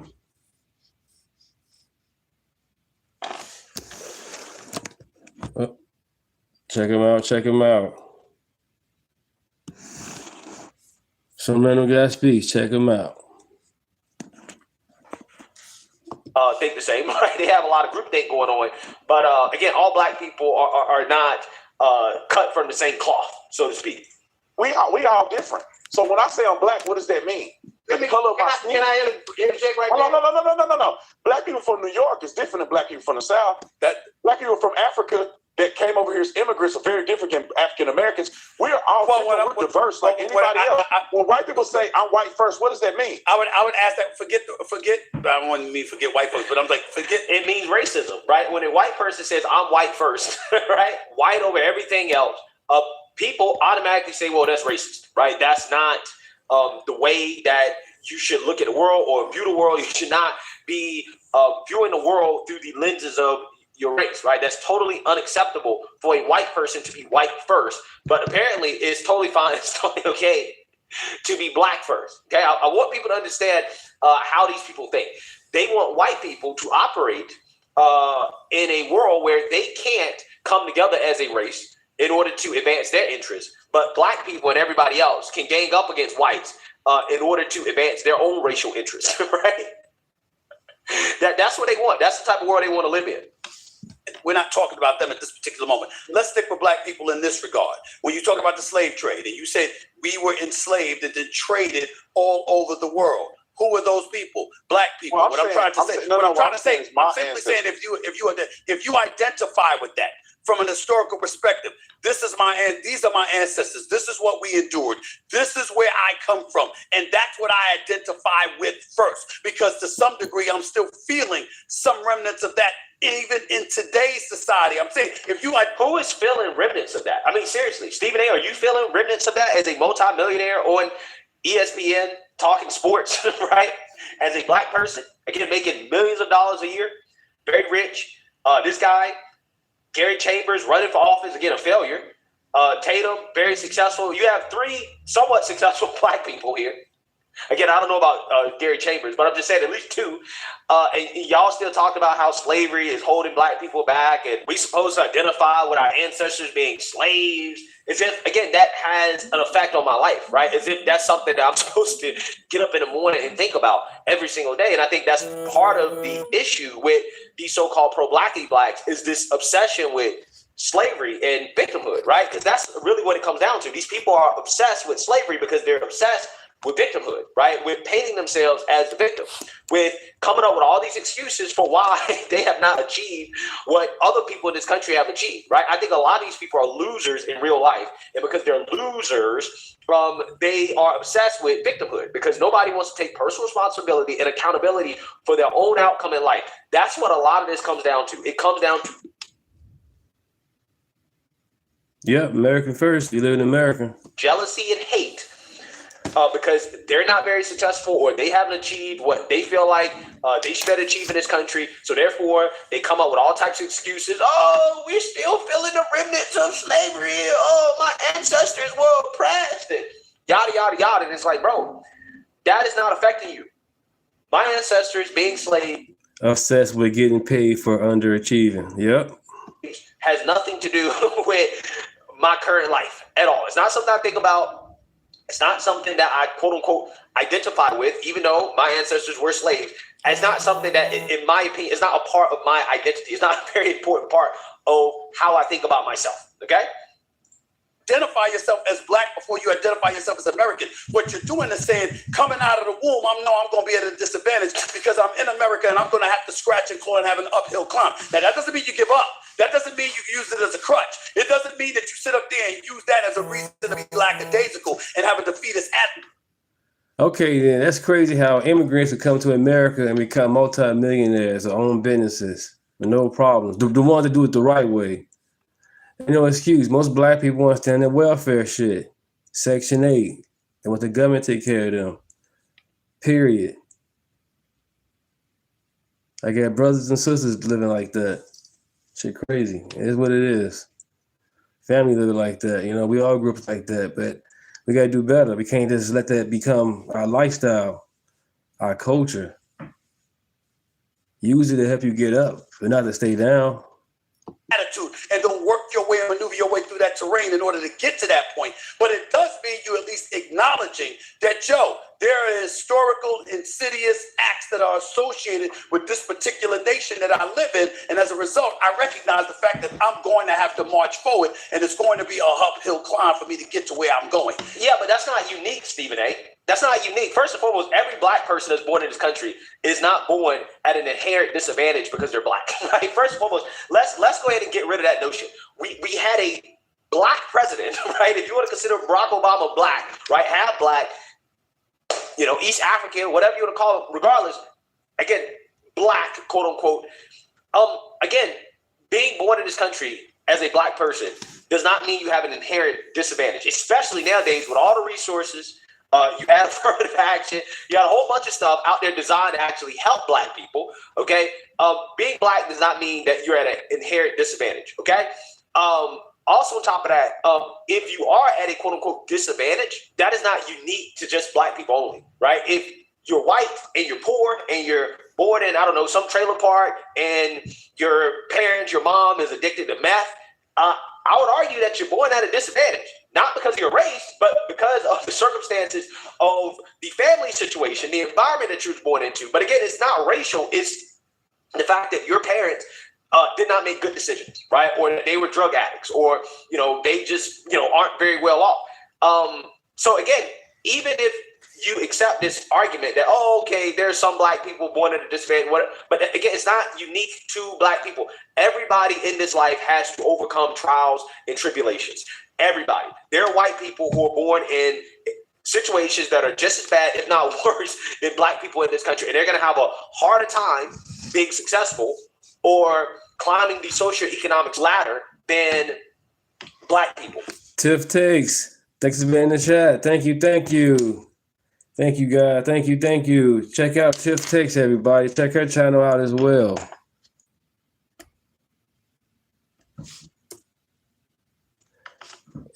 If you want to know how YouTube works, she's the woman for it. We all learn how YouTube works. If you're a small content creator, she be on it when it comes to that. This is her channel, Tiff Takes. Check her out. She be coming with it.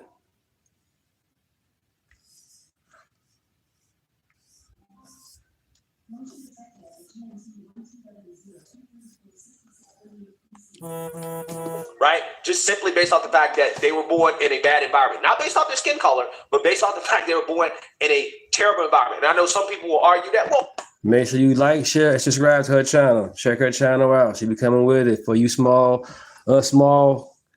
YouTube content creators, she be coming with it. Check her out. Their skin colors are holding them back. It's just the environment.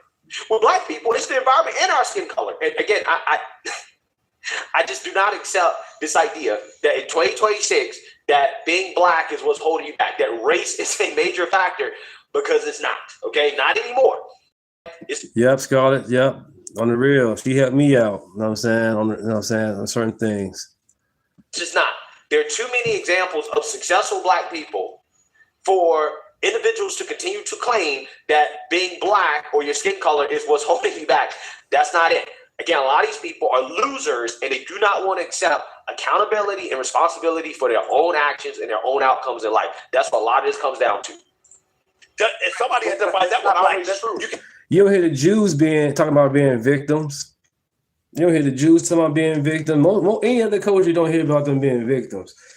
And that's crazy. Who wants to be looked like that? Who wants to be glorified as the victim? That's stupid as hell. I don't get you guys, man.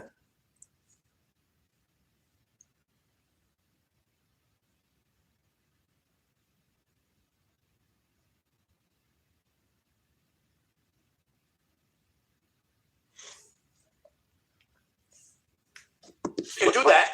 But Stephen A., that's not always true that every black person have to suffer an uphill climb. That's not true. And we'll go back to like what I said. My ancestors came from Nigeria, so I know that, through my Ancestry.com research, that my people came over here as slaves. Not every black person in America came from slavery. Thank you. That wasn't the case. Not every black person came here as slave. We was already here, most of us. Do you know how long it would take to go from Africa to North America? That trade takes a long trade. It's much quicker to go to South America, Middle America, to import slaves. To get to North America took a little while. Black person in America migrated here was in the South. Some of them went to the North and were in indentured service, and they never were slaves. Some black people came over here and became slave owners and were not slaves themselves. So it's a very dynamic differentiation between the experience of black people in its totality as existing in America. So me saying I'm black first before I'm an American, I think that's a misnomer. I think that's you're pigeonholing yourself, because if you're going to say I'm black negative, you're putting yourself at a disadvantage, man. And I say I'm an American first because I believe in American values. My ancestors fought that I can be free in this country. All of our ancestors were not the same. Didn't come from the same countries. Didn't speak. Again, check her channel out, you guys. Check her out. This is a great help. Great help.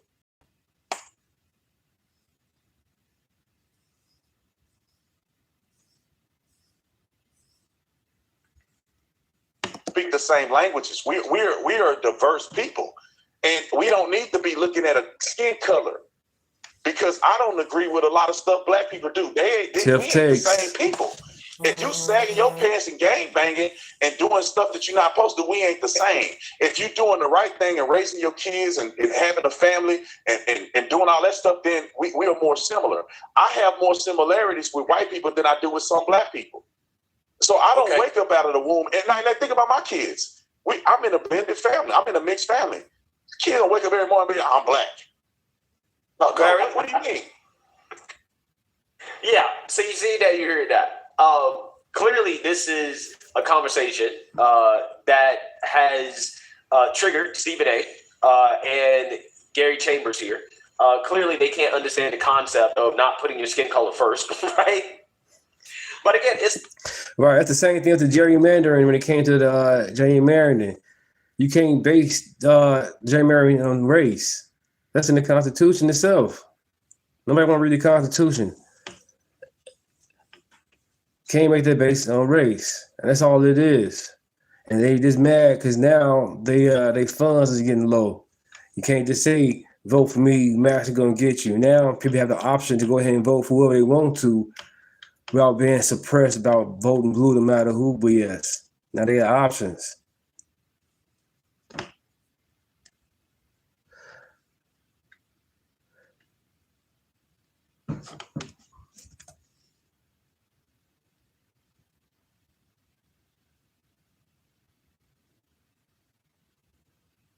Check this out. This is, he just posted this. Something about Kamala Anthony's dad and the funds. Let's see. Judge and the DA are buddies. They knew that boy. Anybody with common sense will tell you that he's wrong. He's wrong. He's wrong. According to the law, he's going to go to prison. I'm off the Carmelo Anthony case. I ain't putting no mind toward that boy. His daddy took weak for me. I don't like it. Now, Charleston White, he be coming some stuff off and on. He be right sometimes. He be wrong a lot of times. But we all be right or wrong. But he be flip-flopping a lot. I don't like people be flip-flopping. You know, that's not cool. But other than that, you know, he is exposing Carmelo Anthony's dad, how he wants the money and not caring about his son. Dad ain't willing to die, kill, or go to jail for nothing. That wants some bills paid.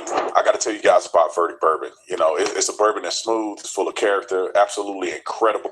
I still got a report on it, but he called me on the phone. He told me some damning things about the Carmelo Anthony's family. Now, I'm not going to say what he told me on the phone. I'm going to let him say his own stuff, and he said it in part in one of these videos. But this is an example of how people are starting to turn on the Carmelo Anthony's family. This is Charleston White in support of the Anthony family. Then watch him turn. Roll it. We already got the money set aside for appeals bond. Why? All white jury, the judge and the DA are buddies, along with the dad, best friends. That's been our trump card. We already knew that. God has spoken, and you cannot make me believe that as many gray-haired white women on that jury that's dealing with white guilt about going to heaven is not going to have no compassion about a kid that's been straight A from the time he's ever read a book in school. Violence has saved children's lives by risking his own life by jumping in to save some. This kid has no violence. Austin, on the other hand, is a violent brute with some sexual rape allegations. You don't hear that. That's why they coerced him. A few moments later, roll it. I am removing myself from the Carmelo Anthony's case. I am no longer involved with the family. And here's why. I was starting to feel like I was being used for my influence and my connections and resources. When I tell you we raised over $1 million one day, privately, quietly, they wanted to start another GoFundMe. I said, no, I'm not doing the GoFundMe. They wanted to know after we appeal, will the money go to them? No. The extra money don't go back to you. It goes back to the people who gave it. It don't go to nothing else. The money is for the appeal. His daddy in the way. I don't like weak. I hate weak men. I'd rather stand with a strong daddy like that meth cap man than his black weak father trying to play victim. Now, your son's still living. Hug him, send him some books to read. I got the money. Let's start to work on the appeal. Anything else don't make sense. What's wrong with you? And I'm telling you, say, homie, everybody believes you playing for the money, nigga. And I'm starting to believe you using me for it. You want to get the money, but then disassociate yourself from me? I'm here for that boy. I'm here for your son, nigga. And if this money don't go directly to your son's appeal, you don't get this money. We sent it back. But we're right. If we're doing an appeal, the money goes to appeal, not house bills. Not house bills. Now, let's put this in perspective. I might have Charleston come on my show and talk about this and disclose whatever you want to disclose. But when he talked to me on the phone, he told me a lot of other stuff that drew concern for him. And none of this stuff should have happened. Carmelo Anthony's family should have never pulled a race card.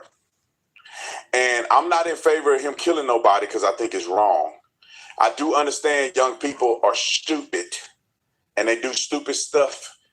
What's up, Mark? What up? They're not thinking properly and they're not thinking about the consequences. A 17-year-old Brandon Tatum is not a 39-year-old Brandon Tatum. And so I'm not arrogant enough to act like I was so perfect and I didn't have violent tendencies in my mind. It's just I never had the opportunity. Now, I wasn't going to bring no knife and stab nobody. I'll throw the hands on people. But they should have just kept it like this, and that boy would have never did 30 plus years in prison, even though I think he deserved to go to prison for a very long time for killing somebody. But what they should have done is they should have took a plea deal. Like I said at the very beginning, they knew that boy. Anybody with common sense will tell you, he's wrong. According to the law, he's going to go to prison. There ain't no getting out of jail free card for what he did, what he said he did, and what the witnesses were going to say he did. He should have just taken a plea deal, 8 years in prison or 10 years in prison, then he'd be on with the rest of his life. Also, they shouldn't have went with the race card. You could have just made it about two young boys getting into an altercation that was incredibly unfortunate and framed it. From what I hear, that kid is not really gangster like that. He one of these kids that get online and want to act tough and put the guns in the videos and do all that stuff because they think it's cool to be gangster. I used to think that same way. I admire the gangbangers and drug dealers in part. I thought they were cool. I thought they had the women. I thought they were the dudes with the most clout. You know, when you grow up in the community, Right, thou shalt not come home kill. from prison, you cooler than the guy that come home from college. Ain't nobody know about the dude that came home from college. You a sellout. You trying to be like the white man. The dude that come home from prison, you got street cred. You a gangster in these streets. And when you got that ignorant mind, listen to all that stupid music, you start believing that to be true. And they should have came out and not did it about race and did it about a kid that was not mentally there. And thought that was the right thing to do at the time. And he's guilty. And he should apologize and all that. They should have went with that. They should have joined with the Metcalf dad at that memorial press conference. They should have had his dad. They should have hugged and did all that other stuff. Because then, if you are skeptical that the jury may be tainted, you will paint a different picture for Carmelo Anthony. That Carmelo Anthony come from a good family, a family of remorse. They know he was wrong. They want to unite, black and white. Let's unite together. Both of our kids lost a lot in this incident. They should have did it, but they wanted to be about race so they can raise money and play the victim, because that victim stuff don't work on people no more. It's not 2020. There's no George Floyd no more. We done already caught onto that grift. They should have made that boy take the stand and had him cry and do whatever he needed. But these people, right, he can understand and cry, some type of emotion. Don't cry when a verdict hit, you know what I'm saying, comes down on him, when you get the sentences and all that. You should have cried before then. Show some compassion. Say, I apologize. He never apologized. in my opinion, That's crazy. are looking for get rich quick coming uppings. They want to come up off of that boy death. His own family, in my personal opinion, was, and I think they were misguided. But these other fools that be joining in and want to be social justice warriors, they got that boy sent to prison for 30-some years. Now, you reap what you sow, so if he got 30 years, he got 30 years. All right, ladies and gentlemen, I love you guys. I appreciate you guys. I was going to say something about somebody that's live right now as I speak, but I ain't going to say nothing. I looked at the title of that video right now when I say, damn, y'all stupid. You wait until the Charlie Kirk trial come out. I'm going to preface this because I've been right about 100% of the things I've said. 99% of the time, things have gone exactly the way I said they would go. Only the McMichaels didn't go the way I thought it would go, and I think there was a miscarriage of justice. The McMichaels should not be in prison right now, and they only got politically lynched because there are two white dudes in Georgia that killed a sorry black kid that was thugging and doing all kind of crazy stuff. And these men got off, and because it was racially empowered, they retried these dudes, and they got people that didn't kill nobody sent to prison for life. Roddy was driving a truck filming, and he got life in prison. McMichael's dad, he went to prison. He didn't shoot nobody. Life. Travis was defending his community. Ahmaud Arbery grabbed the gun, and the gun went off, incidentally shooting him. What's that football player who shot himself? A football player shot himself, and he went to jail. He went to jail for shooting himself. They gave him life. was the biggest miscarriage of justice that I've ever seen. And let me preface it with this because I want people to know Mark, and you understand that I'm clear about everything that I say. The verdict was correct. We growing, you guys. We growing. In a way in which they could only charge these men. It was not appropriately. So you play for the Giants? I'm gonna look it up. It was a miscarriage of justice. They should have gotten an appeal. Yeah, that's him. They got a retrial. Fresco the judge Boris gave them jury instructions that only had one outcome, and that was the outcome that the mob wanted. They stood outside the courtroom and they had caskets and threats against the jurors, and they let this happen. It's wrong if they were black. It's wrong if they were white. It's wrong. They in prison forever because of political expediency.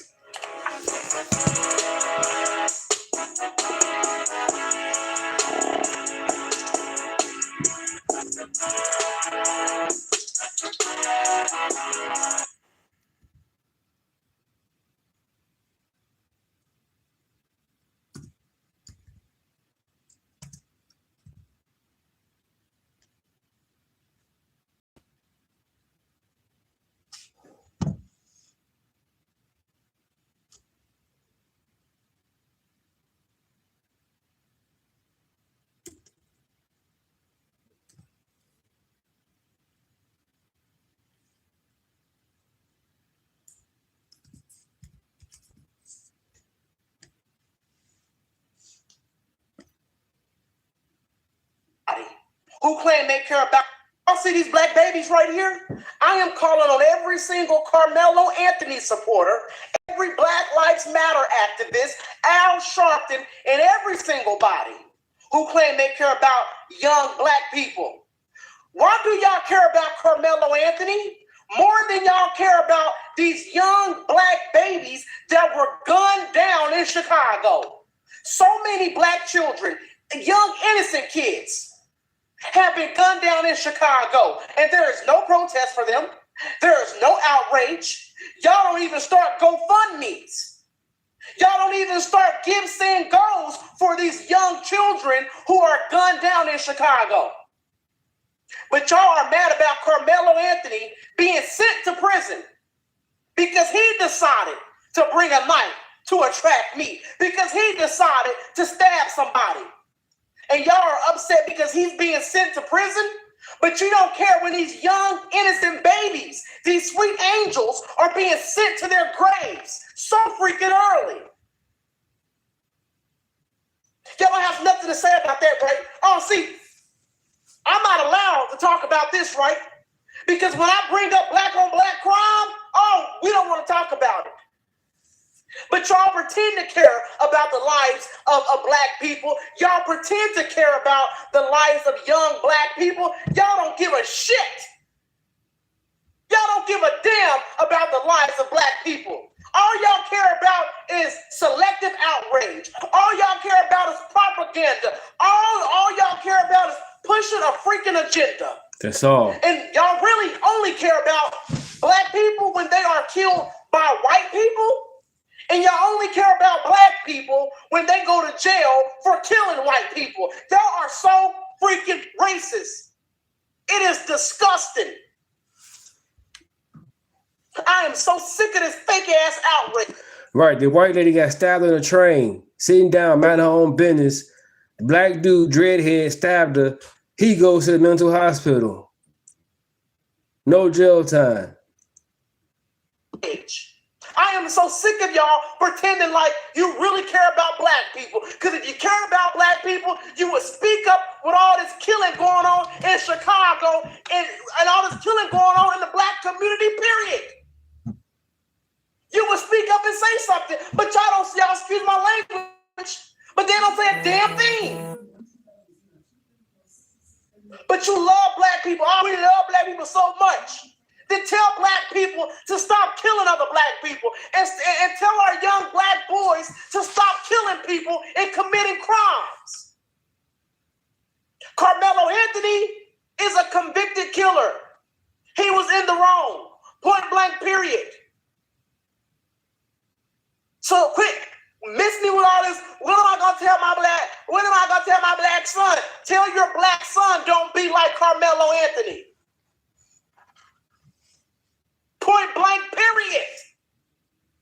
what you tell your damn son. Thank you, Brad. Catch you later, Brad. I'll be back tomorrow. Thank you. Thank you. Don't commit a crime and don't kill nobody and don't bring a knife to school.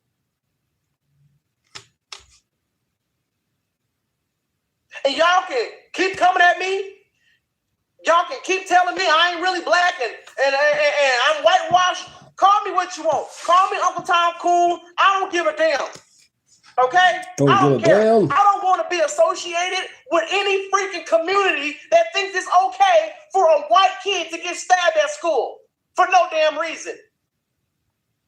And do not bring up Austin being a bully. I don't want to hear this shit. Okay? I don't want to hear it. You still don't bring a knife to school and stab nobody. Let's say Carmelo Anthony was bullied. He's not the first person who's ever been bullied. People get bullied in school all the time. And you know what? It's not a good thing. But that doesn't give anybody the right to come to school and stab anybody. Go get a teacher. Tell your parents. Go get help. But this wasn't about him being bullied. Not at all. No, he was not being bullied. There's no evidence of that. At all. But miss me with this, we really care about black people when you don't have anything to say about the young black children, these sweet angels who are being murdered every single week in Chicago. So when you start talking about what's going on in the black community, really? How we killing each other? And killing other people? Robbing. Committing crimes? Tell the young blacks to stop doing that. Teach them better. But we don't want to talk about that. We don't want to talk about accountability, right? Oh, I'm taking shit too far when I'm talking about accountability, right? Miss me with the BS, okay? Miss me with it.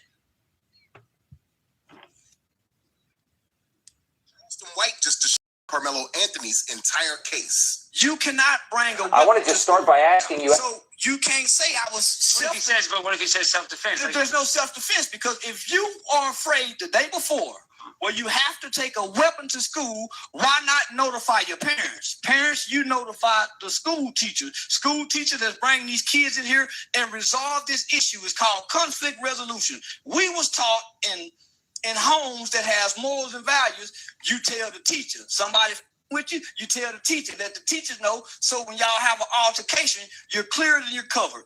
Documentation beats conversation. So words of documentation to say this is self-defense. It's a premeditated crime because you took a weapon in fear, anticipating to use it. It was premeditated, though. And it's at a track meet. You getting ready to run track with other kids and you got a knife on you. No, man, you got to go to jail. You got to go. You gotta go.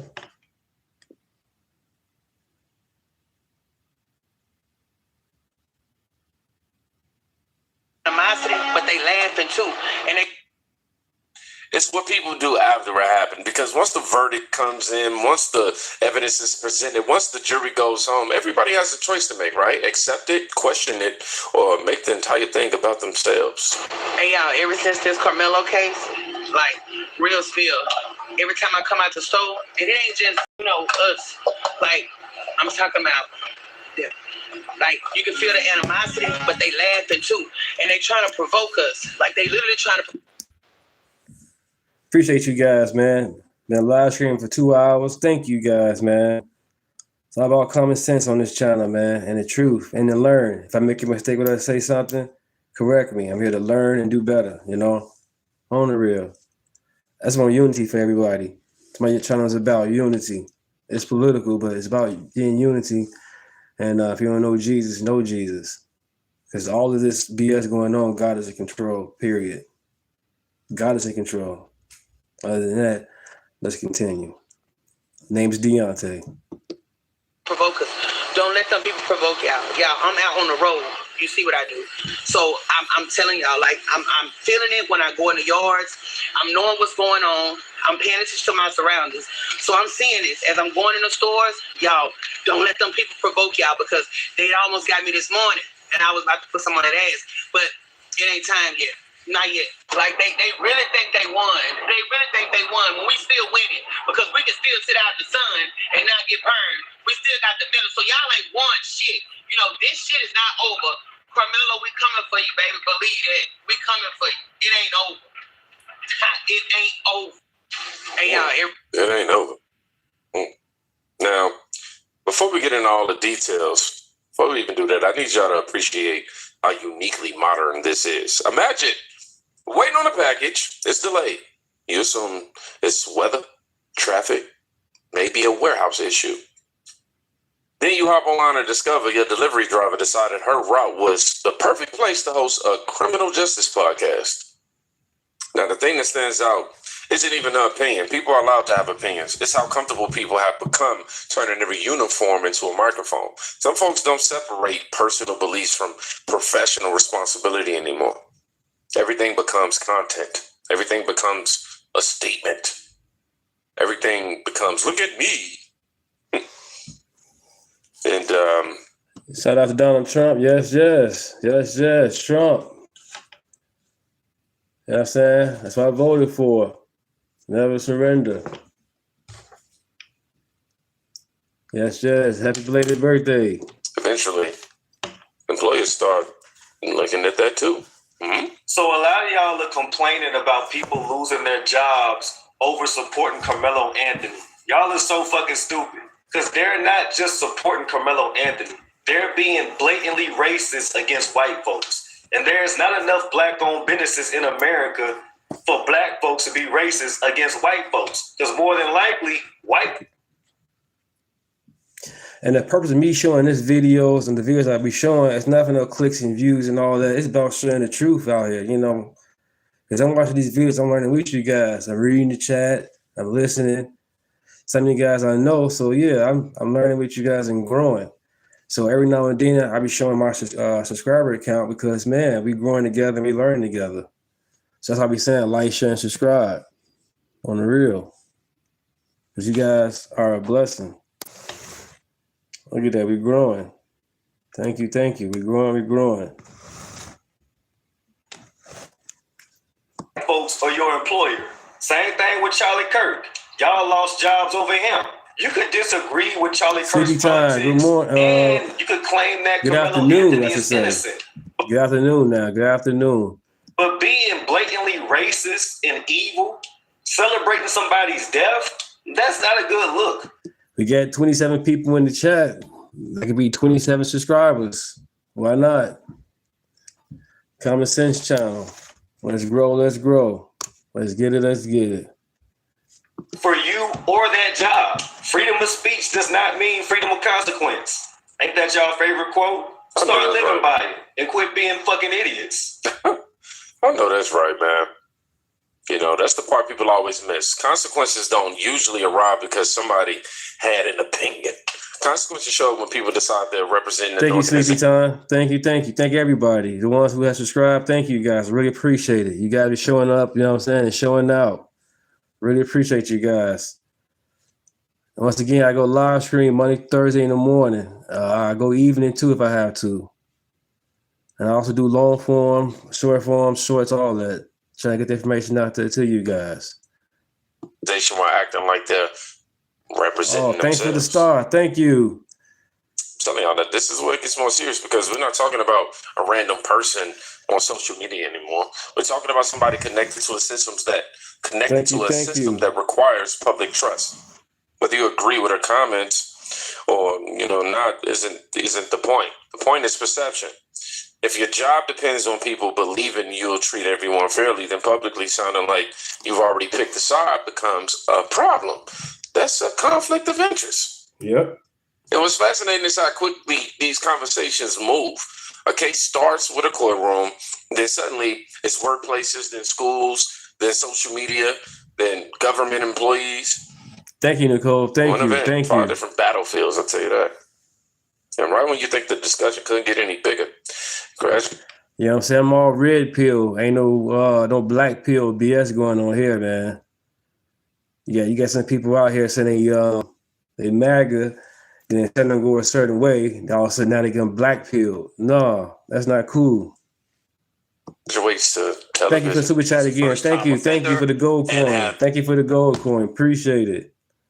Thank you. Blessings. Thank you. Sorry about that. Had to reconnect. It wasn't judged by a jury of his peers per se. Not that it has to be African Americans on the jury, but one would surmise that when you say a jury. Okay, Tiff, you still here? Tiff, appreciate it. Again, you guys check out Tiff Takes. For us small YouTube content creators, she got it for you guys, man. The info for you. Especially about this DM situation. I ain't know about that. Check that out. Check it out. Again, big or small, she come with the information for you guys. And my other friend also check out some random guy speaks. Check his channel out.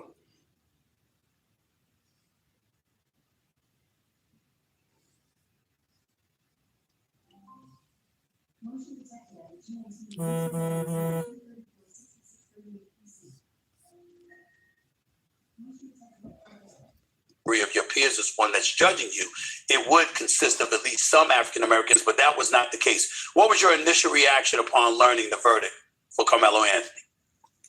This case has been and remains really tragic to think about two teenagers who should, at the end of that day, have gone home. Oh, yeah, it's definitely Miles Morales, Spider-Man. Oh, yeah, that's him. I'm a huge Spider-Man fan. And Batman and Iron Man. To tell their parents how they performed at the track meet. The jury composition in this case, I think, is so important because no matter what you think about whether his actions were justified or not, the reason we have a jury system in this country that is premised on one's peers, not, as you said, required to be your same race, required to be your same gender, required to be your same age bracket, required to be parents, nothing like that. But a jury of people who are going to have an open mind towards the facts as they come in, the evidence as presented, and with an insight into the possibility of being able to put oneself in their shoes. That's what we premise our system on. And to have excluded any jurors who were of color based on the reasons that we were given by the prosecution, which was that one did not believe that they could have been objective. Another said that they were an educator and they didn't want to have an educator on the jury because there may have been a kind of biased grace given to high school students. Another, for whatever reason, it gave me pause immediately of whether there was going to be an objectivity in the deliberation process. Now, one thing I've noticed lately, a lot of Americans don't argue about evidence anymore. They argue about confidence. If enough people feel comfortable about something, suddenly. My nickname in high school was Iron Man. So on top of my left arm, it says Iron Man. And I was a barber in Chicago. So it was a pair of clips and a straight razor tattoo.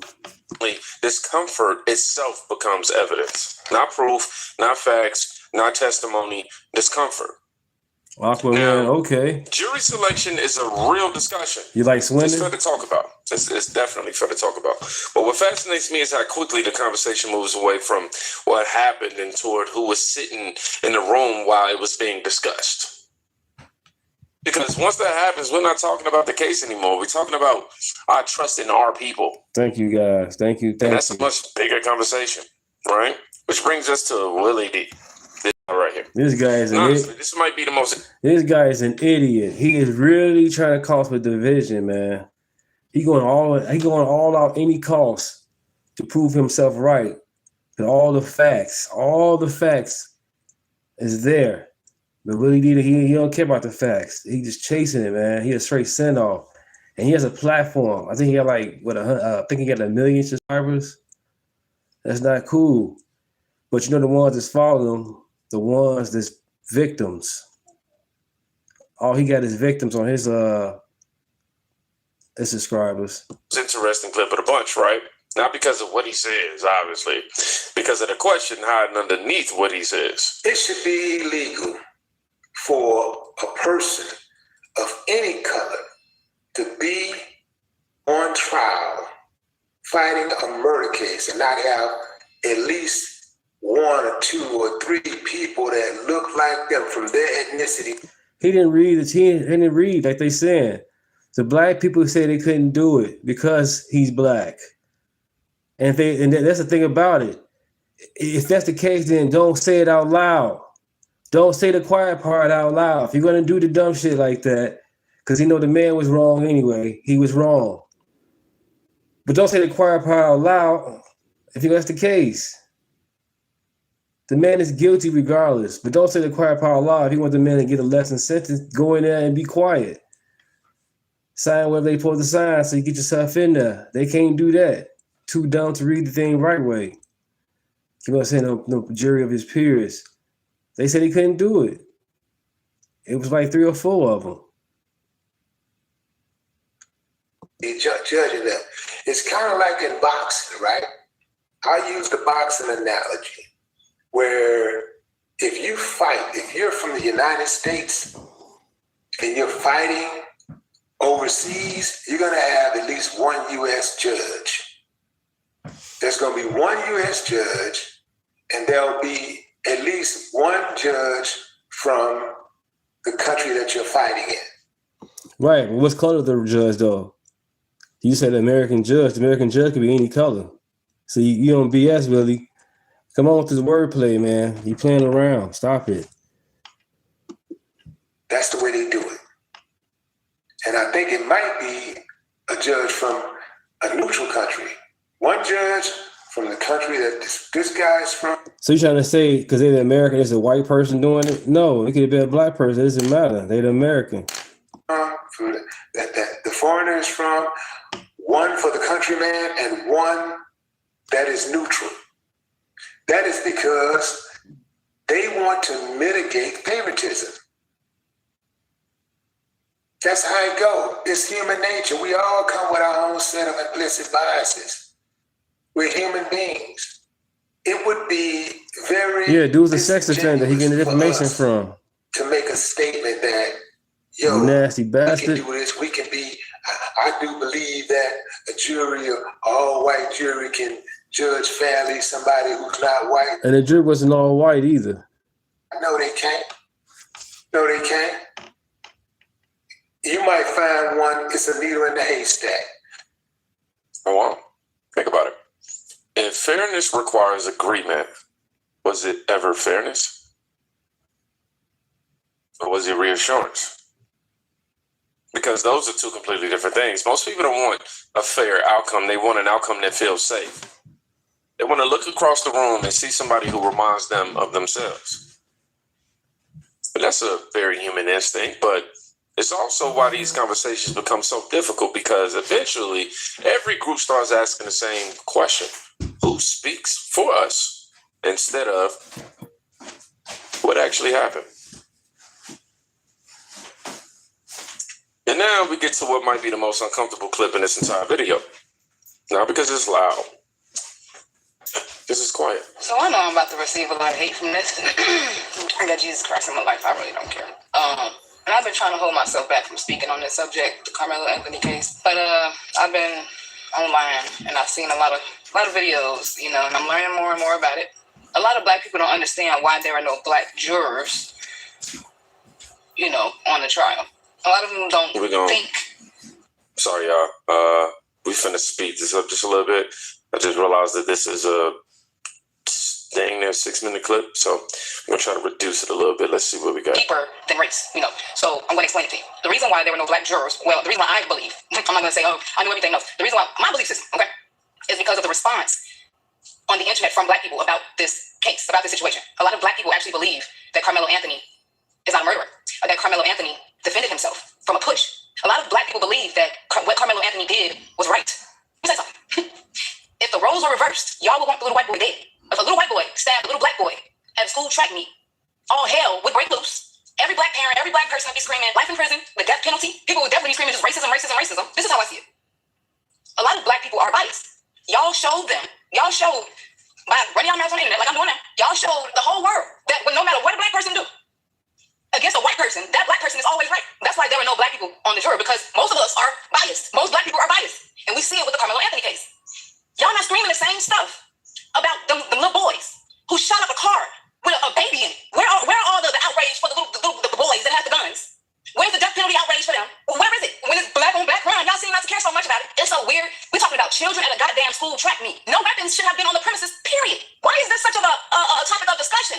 Y'all literally showed the judge that black people cannot be trusted on this case. And then not only that, y'all followed the man, the boy's father, Metcalf's father, saying that his son deserved to die. But if the shoe was on the other foot, you are blinded by race if you think Carmelo Anthony was right in anything that he did. So you mean to tell me, you telling your children to defend themselves, to kill people, to stab people, to shoot people, if they mess with you, if they bully you, if they push you, if they try to fight you, just kill them. That's okay. I mean, it's already going on in the black community today. You can literally call somebody a bitch and shots is already out. I've seen it. I'm from Chicago.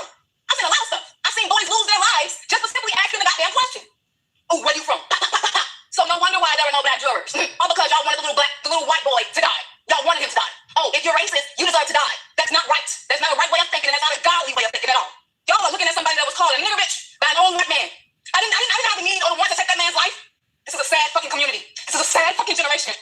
What the woman in the video is saying is absolutely true, and people on the ground at the court case said the same thing. They said that they would not convict a black murderer just because he's black. They would stand by him just because he's black. And Matt Walsh, he calls it racial tribalism. You know, black jurors are overwhelmingly more likely to acquit black defendants, and that is the truth. And I've made posts about this that go over this exact data. Just take a look at this. A groundbreaking study revealed racial bias in jury convictions. Black jurors have a 12% conviction rate against black defendants versus a almost 60% against white. So that means there's a 47% bias when you have black jurors. But when you flip the script, it's not like that. White juries have a 33% conviction rate against white defendants versus only a 26% against black, which means that they're actually not biased or a negative bias when it's a white jury. So we have exactly what Matt Walsh is talking about. It's a racial tribalism with the black community, and it just is what it is. One of the hardest things a person can do is criticize their own side. Not because it's dangerous, because it's lonely. You instantly become the person everybody wants to argue with. But whether people agree with her or disagree with her, she does something that's become increasingly rare. She addresses the reaction, not just the event, the reaction. And that's what this entire video has really been about, because while everybody else was arguing about narratives, juries, politics, race, social media, and headlines, there was always a family sitting in the middle of all this waiting for everybody else to remember that. This brings us to here. As far as the Anthonys, they're just in a constant state of denial. And I mean, it would be hard for me to accept that my son is a murderer. But the difference between me and them would be I would hold my son accountable. I would make him apologize. And I myself would reach out and apologize and ask, is there anything I can do? I am so sorry. This is terrible. My son made a mistake. Yes, he did. He's going to have to pay for it. But the lack of remorse, the lack of humility, and all you want to stand up there and give me some fake crocodile tears, same ones I saw at the press conference, that you're going to try to ask for sympathy or more money or whatever you need. I can tell you what you need: God in your life. And if you already have it, trust Him and lean into His understanding and stop spreading lies and just accept the truth. The truth was presented in the court. More than one, more than 15, more than 20 people testified.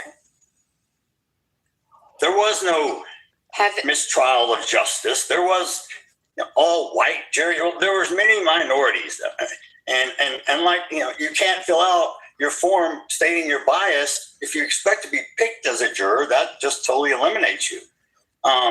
There you go. You said it. There you go, you guys. Everything about this thing was fair, and to me, I'm not being able to speak.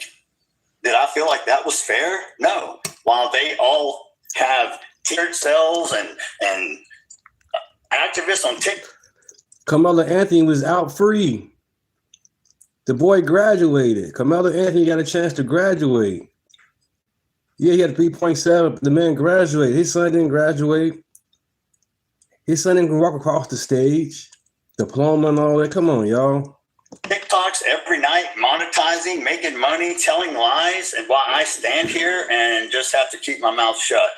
My house has been swatted. My ex-wives have been swatted. They talk about the stuff they've lived through. Now, yes, maybe you experienced something, but yet nothing on the level that we have experienced. Hello. And I feel sorry for them if they experience anything. And like I said before, I don't condone all the social media.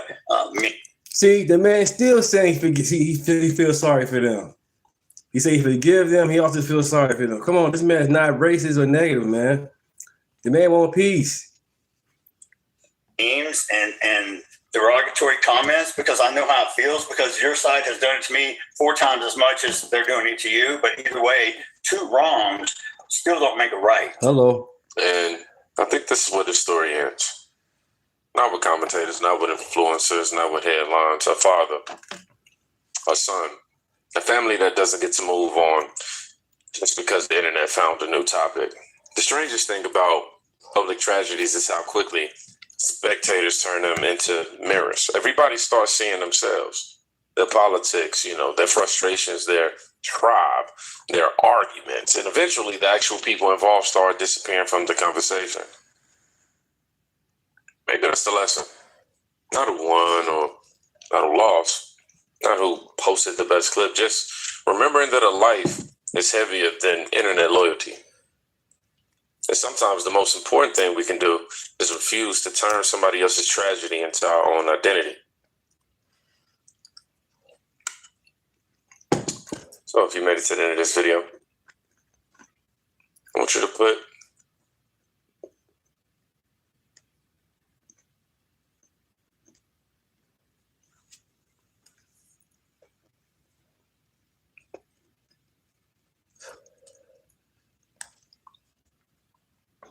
why is black people, black America, not the conservatives, the Democrats, the liberals, why are you guys trying so hard to find that got you woman about a white man and white woman bullshit about race or hatred?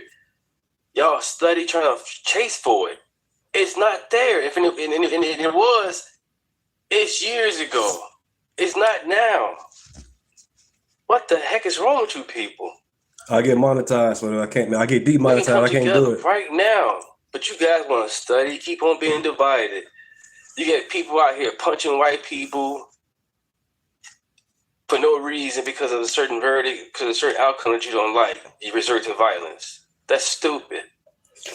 Humility, humble, peace. What happened to all that? God, number 1. Love. So let my man cook right quick. Name is Deunta. Like, share, and subscribe. Let's get it. And tell y'all the truth, and I know that the truth makes some of y'all want to peel y'all skin off. I don't care. Start peeling. If you're one of those people who said that what Rick Child did to Cyrus was wrong, yet in the same breath you're defending Carmelo Anthony, saying that he did not deserve to go to prison, and you're rejoicing that Austin Metcalf lost his life, don't talk to people about what's right and what's wrong. You don't get to talk to people about what's right and what's wrong. Right and wrong does not matter to you. What matters to you is narrative and race. You guys are stupid. The amount of racial hatred that I've been seeing coming from a lot of y'all the past couple of days is truly worthy of something to be permanently purged from society. Then we got y'all now out here making threats to people. You're wishing harm on people's children. You're rejoicing when people lose their life. Right, y'all putting the pictures of both the boys with dresses on or an inmate outfit on with high heels on the switching. These are kids, 17-year-old. Yeah, they 19 now. Well, we already know Metcalf not here. Condolences and prayers to the family, and prayers to both family. Love for both family. Healing for both family. But they get these kids depicted, bogus. AI bogus out here with it. These are kids, man. Made a mistake. People out here, good credit scores, rich and famous, out here drinking and driving. And guess what can happen? You can kill somebody with your car. Guess what happened? You go to jail. You kill somebody. Your car is now a weapon. Because now you're intoxicated and you're not focused and you driving your car and you hit somebody that can die. We all make mistakes. We got to learn from them, heal from it. And then a lot of y'all out here talking about a race war. I don't know what you're going to do that for. That's not going to change anything. The only thing that's going to change is you're either going to be in prison like Carmelo Anthony or in the ground like Austin Metcalf. Not going to lie, I lost hope in some of y'all. Not going to ever have faith in most of y'all to begin with, but a lot of y'all are racist, looking for a reason to continue being racist and harmful to people who have done absolutely nothing to you. And some of y'all got the nerve to sit out here and say, oh, we gonna get revenge on the whites for this. We gonna get revenge on the whites for this. We gonna take back what's, ain't none of that going on. What's going on is we gonna keep hurting each other. We're gonna keep ignoring it, not having the same energy. We're gonna keep listening to our Al Sharpness. We're gonna keep donating money to the scams that is BLM and continue to engage. Crazy. When the felon is officially going to jail, he is officially getting 35 years. Personally, I would have doubled it because, in my opinion, they can't claim self-defense for a person that wasn't supposed to be there in the first place. Then we got a lot of people attacking Asian business. There you go. He's a good kid. Made a mistake. Yeah, he got suspended for having a knife. And had a knife again at a track meet. Some people say he shouldn't have been there, or he was there, or he went there anyway, and I guess the coach let him show up anyway, and he shouldn't. I don't know. But either way go, he was there at a tent, at a school grounds where he shouldn't have been at.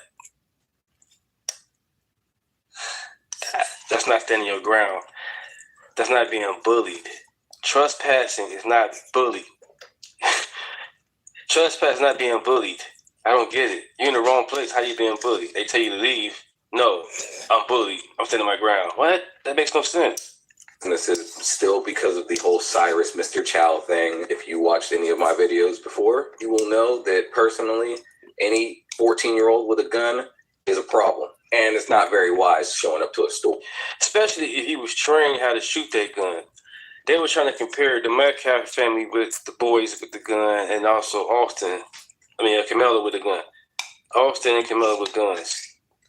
Well, the Metcalf family, they had deer outfits on, or hunting outfits, how you want to put it, and holding the gun the right way.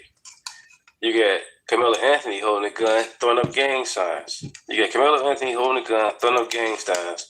And you got the Metcalf family boys, hunting gear, holding guns, no gang signs. Or with it. I'm telling you, black fatigue is getting stronger. Motherfuckers is actually tired. A couple people made videos on me. Okay. Yeah. Okay. Y'all must want me to chimp out or something. Chimp out. Y'all ain't paying me enough. My rates for chimp out start at $100. Damn. I ain't doing that stupid shit for free.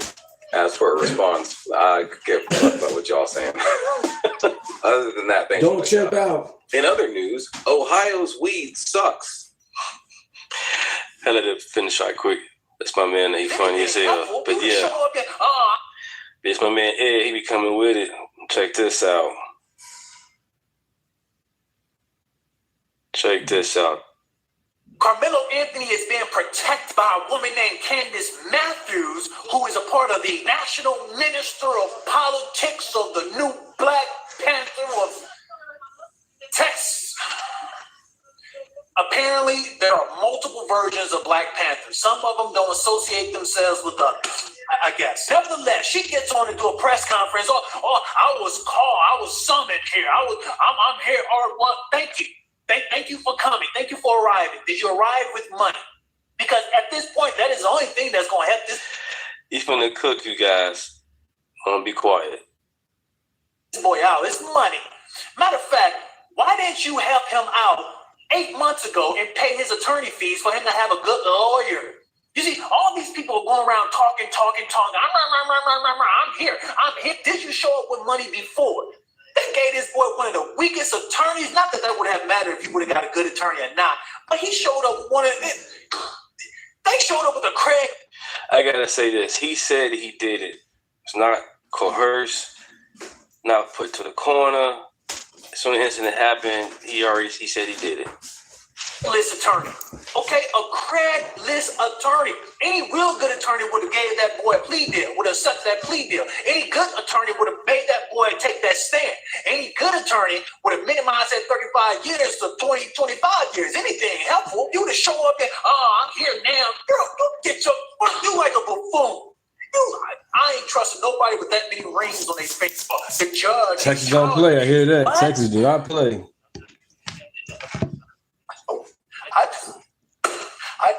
I don't understand. I do not. And then so they going back and forth tit for tat. Now I don't know what's going on with the judge or the DA, how you want to put it, but we already know. But Carmelo Anthony, spokesman, how you want to put it, he got his record being put out for years. For years, it's been put out already. Probably about 8 different mug shots he got.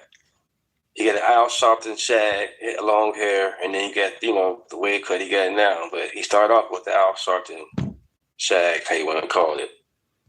But yeah, they going back and forth. This is crazy. Understand what part of... Right, he had the money for the lawyer, but the lawyer was a black lawyer, and the black lawyer said, hey, give me $500,000, for the case and all that. And it was like, no. So he went for the white lawyer for $75,000. You are not understanding that the boy murdered somebody. And you all saying it was self-defense? They adding numbers. If you all saying that it's good to murder somebody in a school district because of bullying, wouldn't that justify everybody else, all the school shootings and stuff? You can't go around murdering somebody because someone pushed you. They keep saying that the boy was a bully. There's no record of, regardless if he's a bully or not, there's no record, right? No witnesses that said that he was specifically bullying him. There's nothing about Carmelo that tells me that he's going to allow a bully to bully him. So stop that line. He murdered somebody. Oh, man, he be coming with it. Appreciate you guys stopping by. You know what I'm saying? My name is Deunta. We got to come together, you guys. Come together, do better. I was going to keep saying this. God is in control. If you don't know Jesus, get to know Jesus. Because without him, able to do at this moment is pray for Listen to this. the Anthony family because they have been legally lynched for the last year. And more so by this slaughterhouse of a courthouse as well as the family of the Metcalfs. So the energy right now is their white supremacy. There it is. They have shown up to be the pigs that they display with hate. this woman is bogus. She talking about some, because Carmelo Anthony been convicted for murder, that he's being lynched. Being lynched means you dead. You're no longer living. Carmelo Anthony still alive. The Metcalf family lost their son. Once again, the victim shit. That's bogus as hell. Nobody was lynched. If he didn't stab nobody, he wouldn't be in court. We never got to this moment. Guys, this is a Dallas attorney named Thelma Anderson making these comments. Black supremacy is right now on the rise. And it is the #1 issue that we need to tackle here in this country as far as domestically. This is crazy what she just said. She essentially said that if a black person kills a white person, or an Asian person, or a Hispanic person, fill in that blank, that the black person has some type of moral justification. Right, 86, 62, yeah. High ground. Yeah, and it's stupid because they believe because what happened in the past with Emmett Till or slavery, anything that happens today in 2026 it's justified because what happened back then, it's okay happening now. These people that's living now today got nothing to do with that bullshit back then at all. Carmelo came to a track meet with a knife and he's not supposed to, and he trespassed. We all know when it comes to high school games, any games, you can't bring no weapons and you can't just walk over to the next person's team location. You can't just walk over to the location and kick it like that without permission. And I'm pretty sure as a coach or as a team, why are you over here? You're an opposing team. You shouldn't be over here. We got our personal stuff over here. We got strategy things going on. We don't want you to know what's going on. We don't want you over here. So why are you over there? Come on, man. And these black people out here want to riot so bad. The white man do not own you. God owns us. God is in control. All this white supremacy and black supremacy, this shit's stupid as hell. We are one human race. Period. Crime is bad. Crime has no color. Fraud has no color. Wrong has no color. Wrong is wrong. It's what it is. But you got this black lawyer out here pushing stupid ass shit, causing division. Metcalf family wanted to forgive that family, and they forgave that family. They could have came together that day when Jeffrey Metcalf came to the to come see them. He said, "Hey, I want to forgive you guys. Let's pray." They said, "Nah," and kicked the man out. They could have came together right then and there. Metcalf and the Anthony family could have came together and squashed this, and Carmelo Anthony could have had a lesser sentence. But you guys want to keep on having division. You guys was thirsty for that fucking money. Now Anthony's locked up for life. He basically, I would say he's locked up for life. I don't think the Metcalf family will let this man get out for his first parole. I don't think so. Doing it, and therefore should not be held accountable. And if they are held accountable, like Carmelo Anthony was, it's white supremacy. All lives matter. Name is Deunta. Like, share, and subscribe. Can't make this shit up. This is straight from her mouth. How can you coexist with people like this, who essentially have zero regard for your life because of your skin color? You go and you get attacked by a black person and you fight back, or God forbid, they kill you, and that black person somehow has some right to have done that.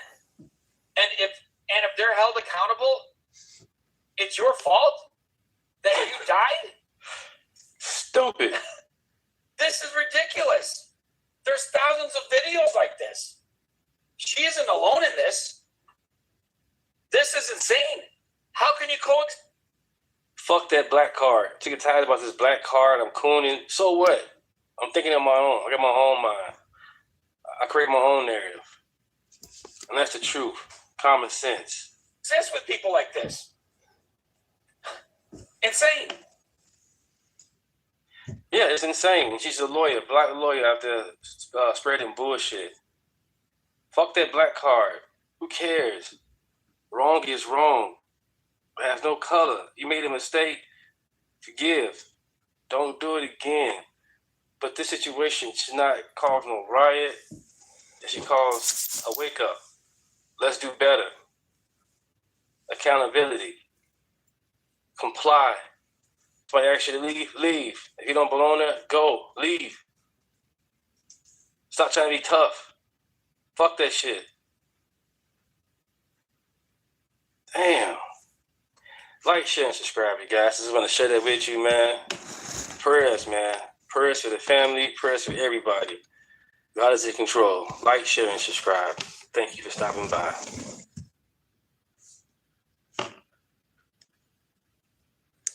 Yeah.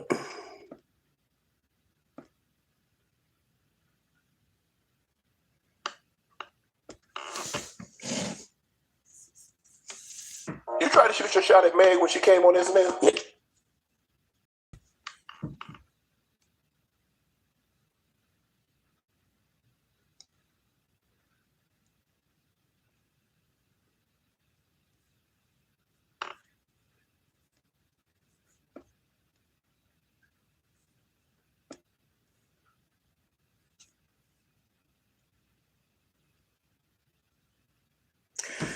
So you guys have been live streaming. It's been 2 hours and 44 minutes. 2 hours and 44 minutes live streaming, you guys. I really appreciate you guys.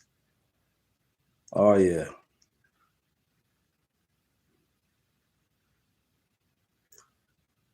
Okay.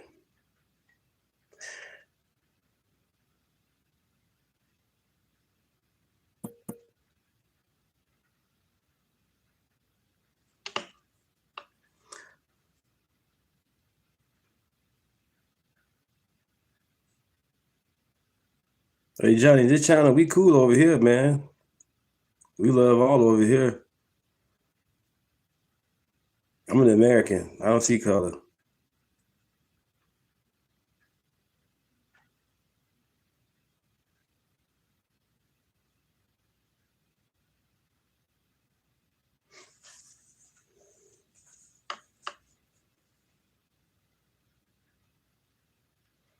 Yeah, amen. Yes.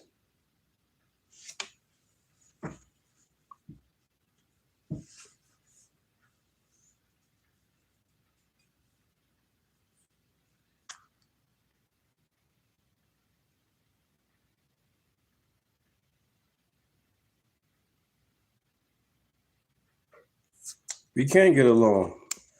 We get along now. People in the chat, I'm pretty sure I'm getting along with. I don't know if black or white. We all good. We all getting along. That's the problem. Facts over feelings. Agree or disagree. Control our emotions, our anger.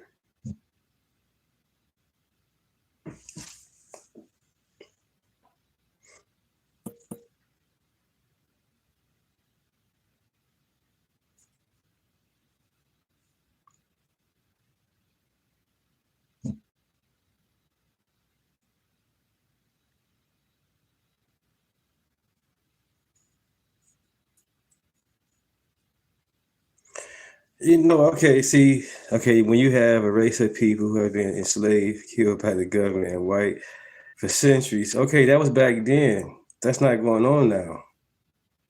We're not enslaved. I have a nice house, garage, and everything. I'm not enslaved. Happily married. Who's enslaved?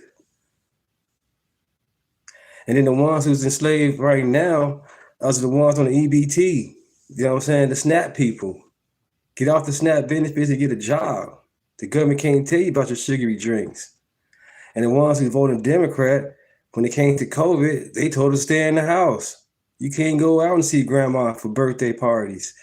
And if you did, you go see grandma through a plastic shield. Wear your mask. Get your booster shots. Get your vaccine passport to go to a damn nightclub or go to a movie. You talking about that? That's about that type of slavery that's going on? Well, you guys voted for that. Slavery is the choice. Anybody who votes Democrat, yeah, slavery is a choice. Because every person that's been a Democrat, even now and then, still, perfect example, once again, we bring up Chicago. We couldn't even go outside of Chicago when it came to COVID. Everybody else in the red states kicking it, going to work, not even wearing no mask.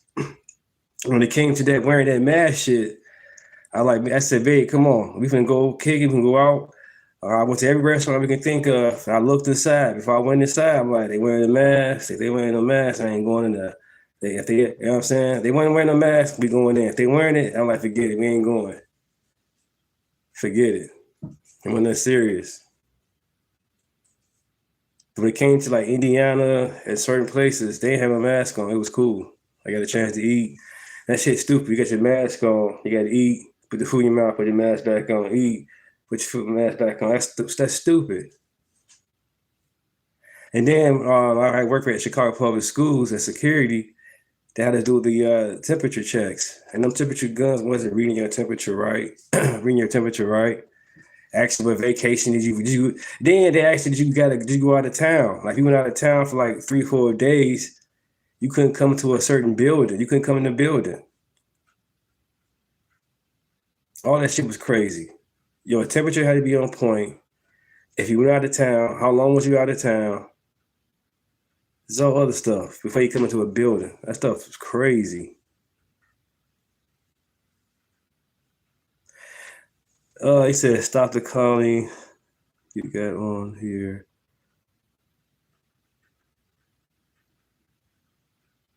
So I go to my neighbors. You in my chat. You in my YouTube channel. You can leave. That's crazy. How y'all come on people's channel trying to tell them what to do? Get your own channel to do what you want to do. I'm gonna wear my hat.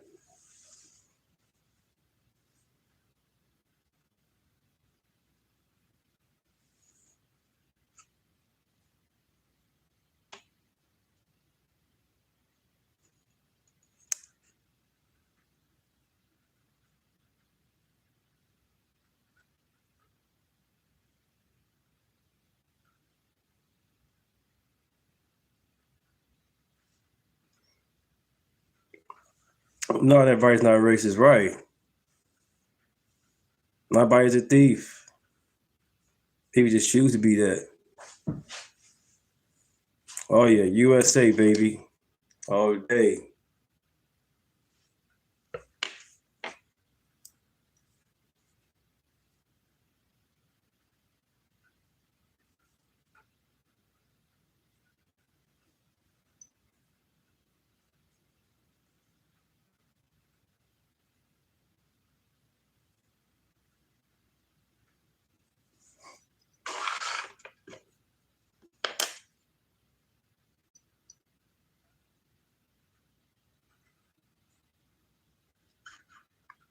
Again, chat, I'll be going live Monday through Thursday. I work the weekend shift. So I try my best to go live as much as I can. Especially if something comes up new I need to know. I think you guys should know. I want to share it.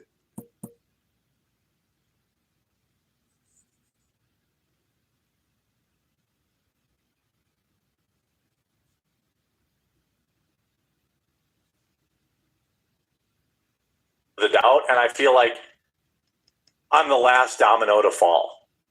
That's currently being sued and is probably going to lose that other lawsuit, which we'll probably talk about later today or first thing tomorrow as I gather that information.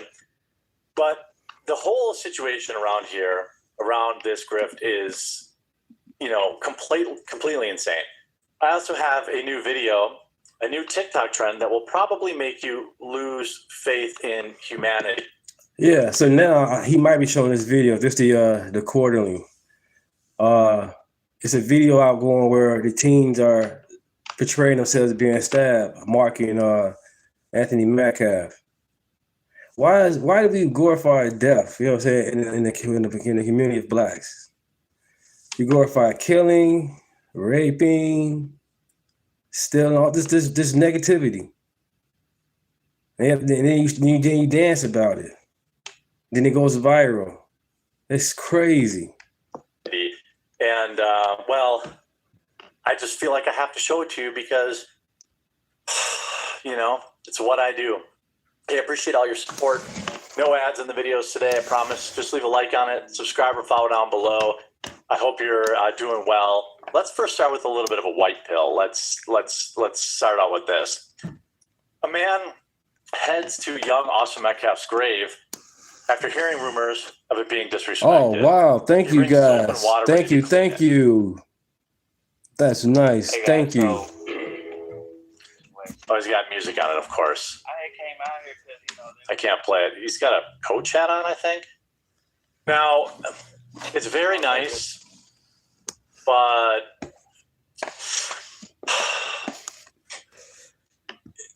I'm glad he did it. But, maybe don't show up at this guy's grave. I like that, the rain had cleaned it and it was, all this was ceremonial, all this kind of stuff. But, this is just going to encourage bad actors. I hate to, be a wet blanket on this. But, let the family take care of it. This is just going to encourage gross losers to go here and do stuff. It's sad. This is why Erica Kirk couldn't tell people where Charlie was. Because people are lunatics. Also, a new TikTok trend. Leave a like on this if you thought these lunatics couldn't get any lower. But I'm not going to play the music in this because I'm not going to give whatever stupid rap artist is trying to get famous on it. But it's a new TikTok trend called the Austin Bop. It has gotten... Oh wow, Nicole, thank you. I didn't know that. Well, thank you guys. Well, like, share, and subscribe. I'm right here with the truth, man. And if I'm wrong, I correct it. All I'm showing is facts. I'm not there, so I don't know what happened. All I can do is read and show it and present it. You know. Very popular among these young black Carmelo Anthony supporters. They gleefully danced with and without weapons while making repeated thrusting and stabbing motions towards their chest in a brazen mockery of the teen's brutal murder, often adding laughing emojis to their videos. This isn't edgy content. This is straight up demonic. I mean, there's a song on that, about it, but like, oh, OMG Austin, laughing, crying. Like, what are these people doing? So you mean to tell me, as a parent, you know what I'm saying, you give your team, even a grown man or woman, y'all start doing a dance with a knife in the kitchen in your room by yourself, dancing to this song. You know what I'm saying? It's bad enough they got the guns then being displayed. Now they have the knives. Now they want to dance with the knives motion to themselves. You might slip and stab yourself for real. These goofies literally got knives in their hands, stabbing themselves motion, just to go viral, just to go for clout.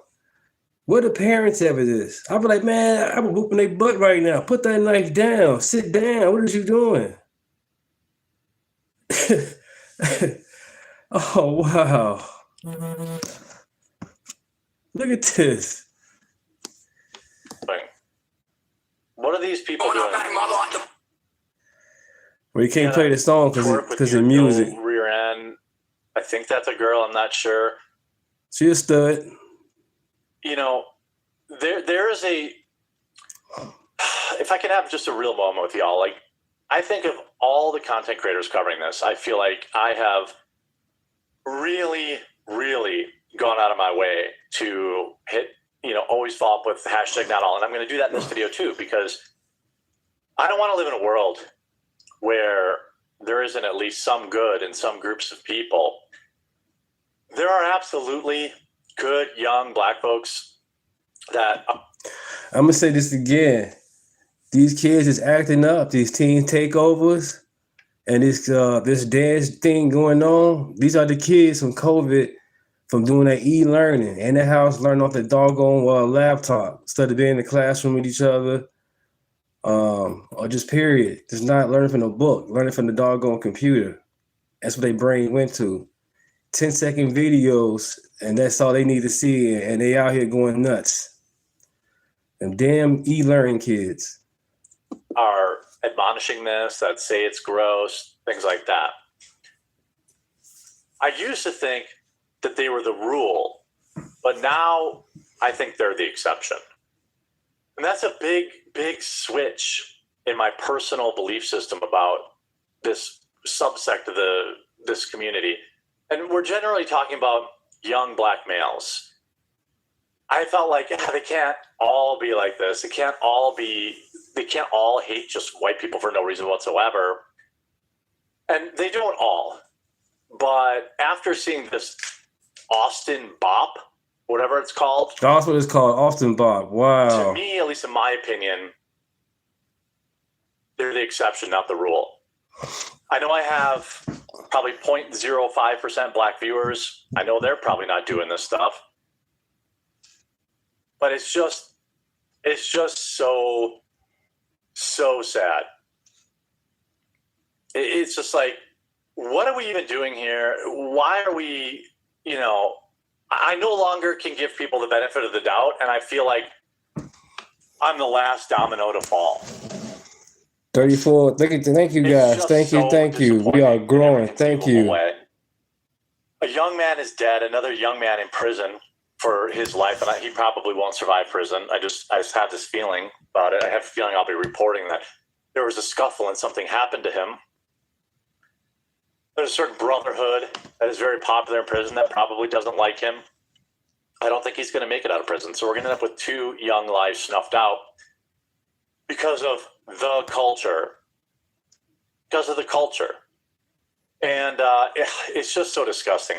By the way, Charleston White, he was about to lose another massive lawsuit. I'm gathering all this stuff because this guy, everything out of his mouth. Thank you for that. Appreciate it. Thank you. Thank you.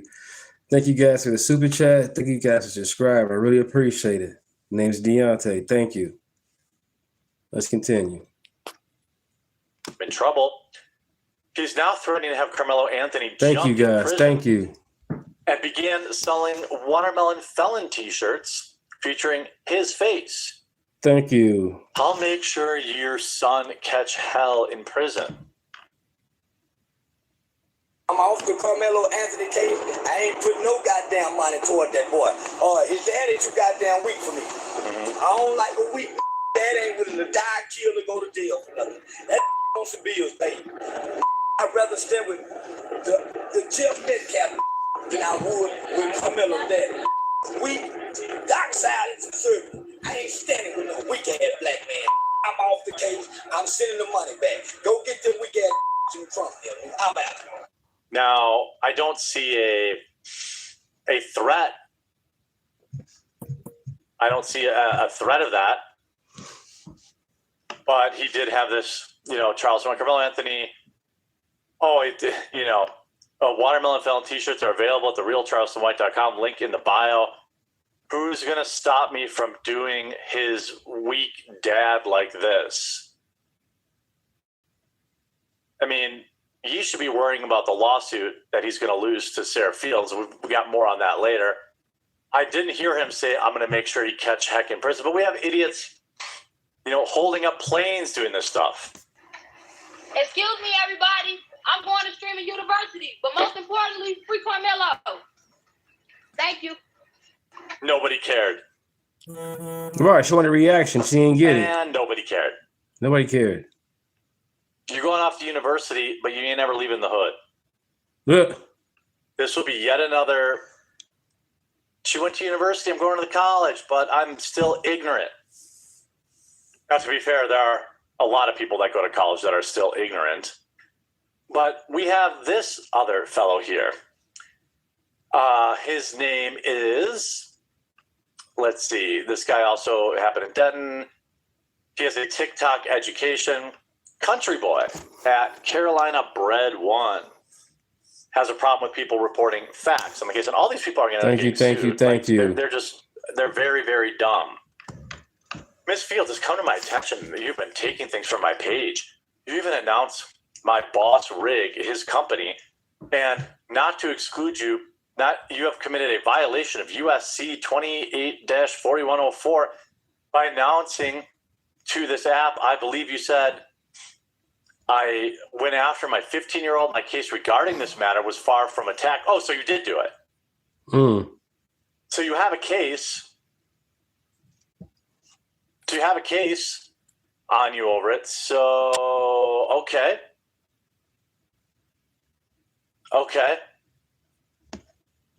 And this is another lunatic grifter that is just going to fly too close to the sun. Listen to this guy. Hey, let me tell you something, Jasmine. I'm not scared. Somebody say this real quick, Jasmine. Jasmine, let me tell you and everybody else what I think is funny about Sarah Fields. And I've been listening about this bullshit from her for the last week. Whether she realizes it or not, she's actually incriminating the Metcalfs to be held for a criminal indictment. But go ahead. Damn. They're saying that they're trying to get the IRS to investigate Carmelo Anthony's family for the GoFit funds, which that's the wrong direction anyway. Actually, no, they should be investigated. They should be investigated 100%. Ways. She You can can. get the IRS all you want. You know what? Well, There were 3 FundMe accounts. 2 were shut down because people kept lying against the families and the fuck. Incorrect. They were taken down because the terms of service against, supporting convicted murderers got them taken down. Again, these people lie as easily as they breathe. They literally can't tell the truth for even a second. Fucking GoFundMe people shut them down. Only one when this all began, when the money kept coming in. Country Boy done his research, folks. I fact check stuff. The only one that did not get done. Anybody that tells you they do their research probably doesn't do their research. Yeah. Takedown was after this. It's funny about this too. It's almost like they were watching this, y'all. I want y'all to hear me. I've been up all night long and hear this piece of wisdom. If I told you that I believe they were watching the one account and they seen the money going to Mike Howard. What? Hey, What did y'all say? What? What are you implying? What are you implying exactly? Again, this guy thought it happened in Denton County instead of Collin County. Somehow he thinks his TikTok attorney education is going to intimidate this one. He's threatening journalists now. What's going on? Happy Monday night, everybody. Sarah Fields, you have no idea what you've done to your life now. You have no idea. I DM'd you today, and I gave you a long-ass message. But I didn't know that you actually took that damn post that somebody brought me, that screenshot that you did yeah, this morning. Allocating me as assaulting. Wait, allocating? You mean accusing? Why is everybody who's on Carmelo's side so dumb? Like a legitimate question at Carolina Bread One. I'm not just talking like, hey, he doesn't know the intricacies of the legal system. Most people don't. I'm talking about like the complete inability to use words, like common everyday words, like what's her stupid name? Candace Owens. It's Carmelo Anthony father suing. She can't even use like basic words, compartmentalize, things like that. These are the people that are on Carmelo's side. But as always, I like to bring a couple of white pills with this. And again, it can't come from me because nobody wants to listen to me. So I've got these two videos that I think will prove there are exceptions. Well, so far, the internet, Google saying no public records indicating that Carmelo Anthony father is suing her right now. So far.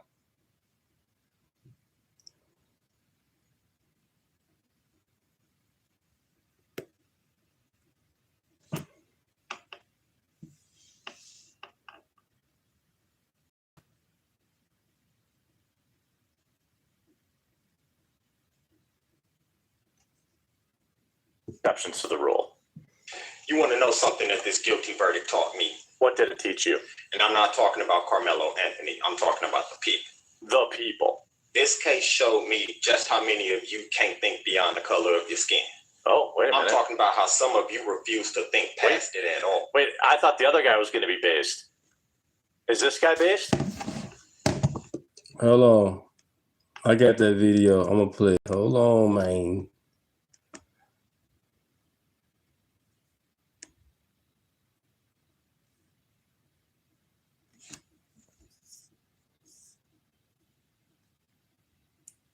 What happened to fight for healing? We gotta pray for healing, and also we gotta have forgiveness. I feel like my man right here, Cook. I'm glad you guys stopped by. My name is Deunta. Let's get into it. You want to know something that this guilty verdict taught me? And I'm not talking about Carmelo Anthony. I'm talking about the people. This case showed me just how many of you can't think beyond the color of your skin. I'm talking about how some of you refuse to think past it at all. I mean, you saw a black defendant and a white victim and just stopped thinking altogether. Then the evidence, the trial, and the verdict all became secondary to you and race became primary.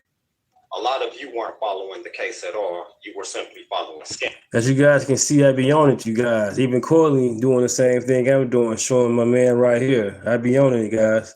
I played this a few days ago. This video I did was, what day was that? 2 days ago. He just now showing this video. I already played it already. Hope you guys already seen it, but let's go. Skin color. And that came back and bit you in the ass. Because when the evidence, the facts, all of that became irrelevant and race started doing all the thinking for you, That's why right now a lot of you feel disappointed and exposed.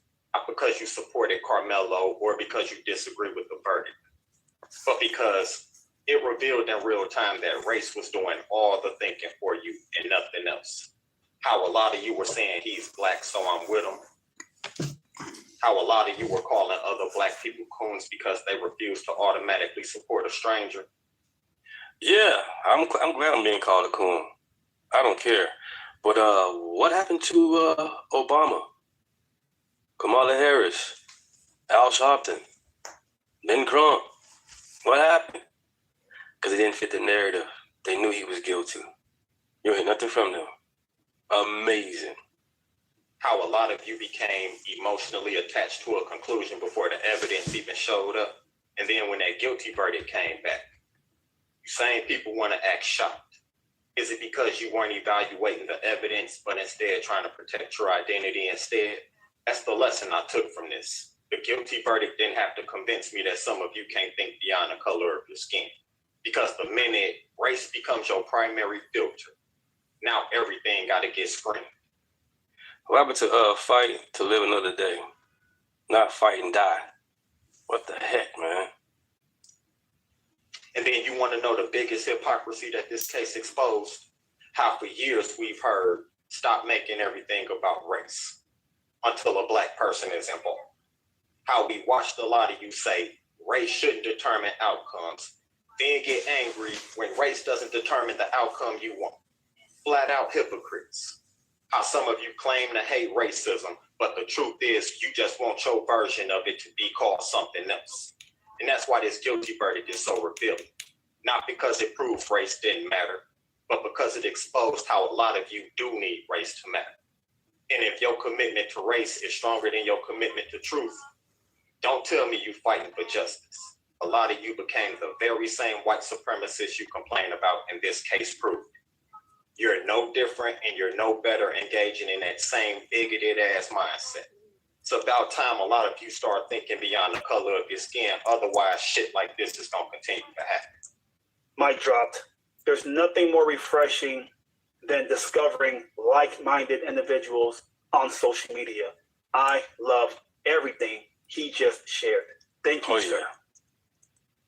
Yep, thank you, sir. Yep, thank you. You know, and then back to this whole the party switch. No, the black people switch. We've been voting Republican because Roosevelt came into office, did everything down there free. Everybody started voting Democrat. Went downhill from there. Everybody want everything goddamn free. Get your ass up and get a job. Make something of yourself. Make yourself a name, a brand, something. You know? Stop blaming the white man for every goddamn thing, because that's not the case at all. You are the blame. Yourself is the blame. Nobody else. We need to hold accountability, you know? You made a mistake, apologize. Carmelo and the family never apologized. Playing the victim. That's the problem. We are too old to play victim, man. As blacks, we are too old for this. We gotta stop. All colors and race with this victim mentality. They gotta stop. But I ain't gonna hold you guys up. Like, share, and subscribe. My name is Deunta. Thanks for stopping by. Thank you, guys. Thank you. That's me. It's my videos. I be doing them too. You know what I'm saying? On the real. Now let's go to the UK for more.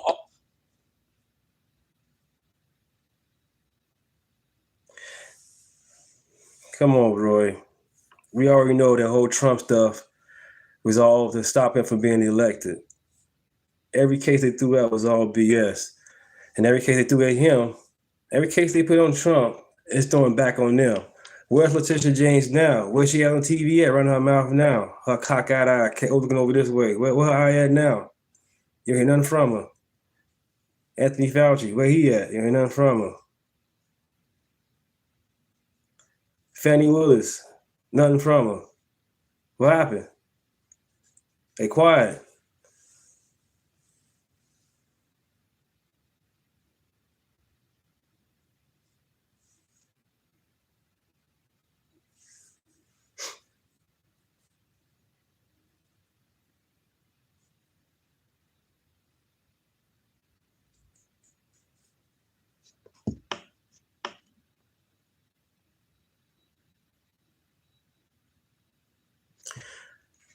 What has Trump done for black people?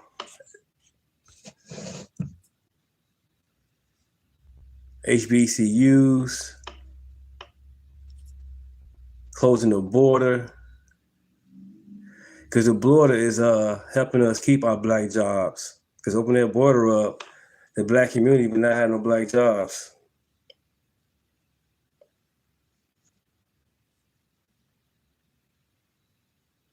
I can go all day about what Trump done for us. I can prove the facts. I got videos and everything to prove it. It's all on my YouTube channel.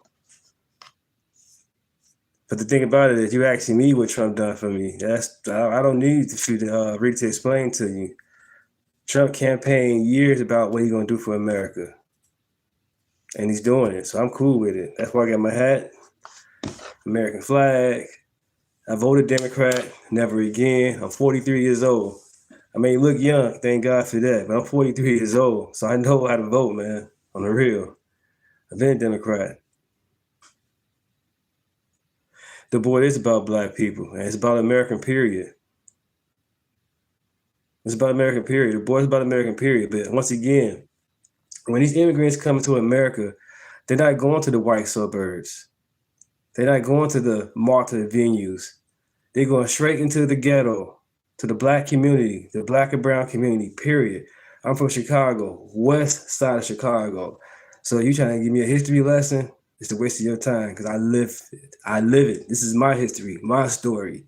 So I understand you guys getting people chat trying to tell us about my story or why I'm wearing my hat or take my hat off. Get off my channel. Get your own. This is called Deunta Rat and Rave podcast show. And these people in this chat helped me get here. I love and respect everybody in this chat. You guys help me get monetized. You know what I'm saying? It's a heck of a journey. Appreciate it.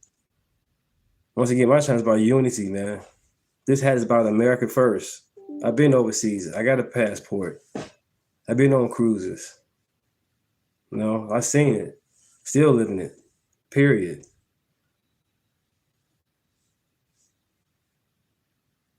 Right, now once again, the party never switched. They still the KKK, the Democrat Party. When Trump asked them to stand up for Americans, the Democrat Party sat their ass down. They did not stand up for Americans. They could have been phony about it and stood up and clapped for us. They didn't even clap. They stayed there. And then soon King Charles come to America. They clapping. What about no kings? They still taking pictures, selfies, happy you see King Charles. But you don't like kings. We voted for Trump. So how is a king?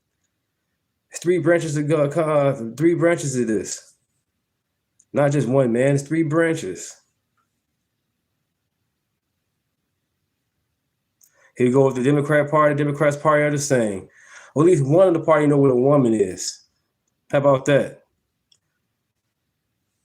And my whole thing, I'm not here to push division. I'm here to push common sense. Democrat Party, party of BS, period. Full of shit. They still funding negativity. The SPLC, they still funding bullshit. They still racist. They're not for peace.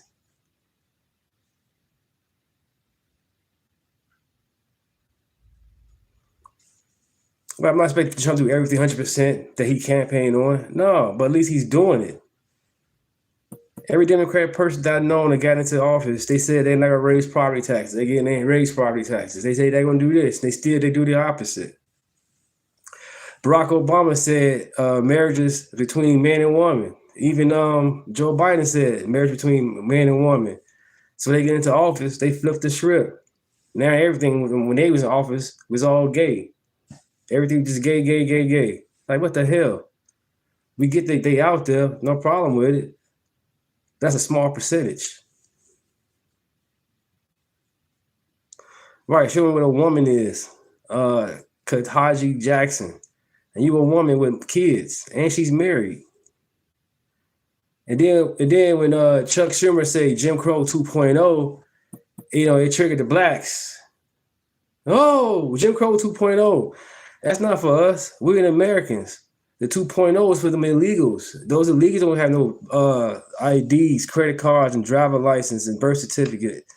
Those are the ones gonna have a hard time trying to become to vote at these elections and state elections. Those are the ones. Those are the ones that can't vote. We as Americans get our IDs. We got our IDs to buy alcohol, to go to work, all type of shit. We got our IDs. It's for the illegals when it comes to Jim Crow 2.0. Not for us. Not for us Americans. We are okay. No, they don't.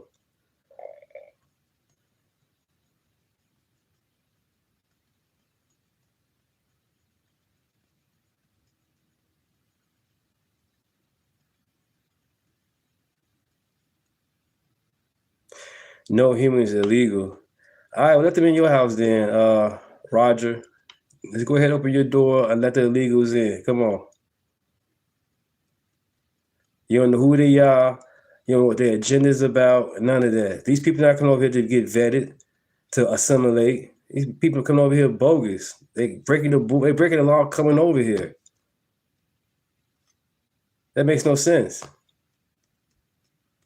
That's unfair to everybody who comes here the right way, stood in line, got their card, know the Constitution, speak English. Are you serious? Stop listening to Billy Irish. Tomorrow we on stolen land. But yeah, Billy Irish bought a mansion on stolen land. Make that make some sense.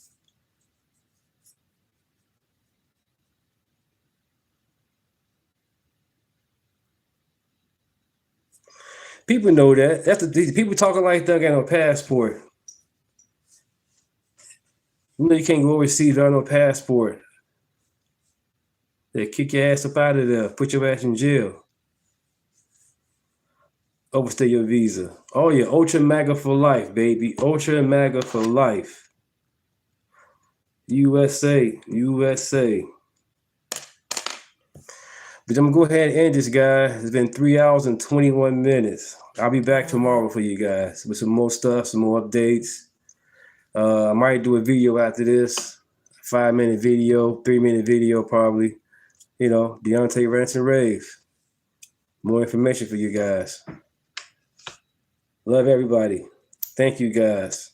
Like, share, subscribe, hit the all button. I'll be back tomorrow. Love.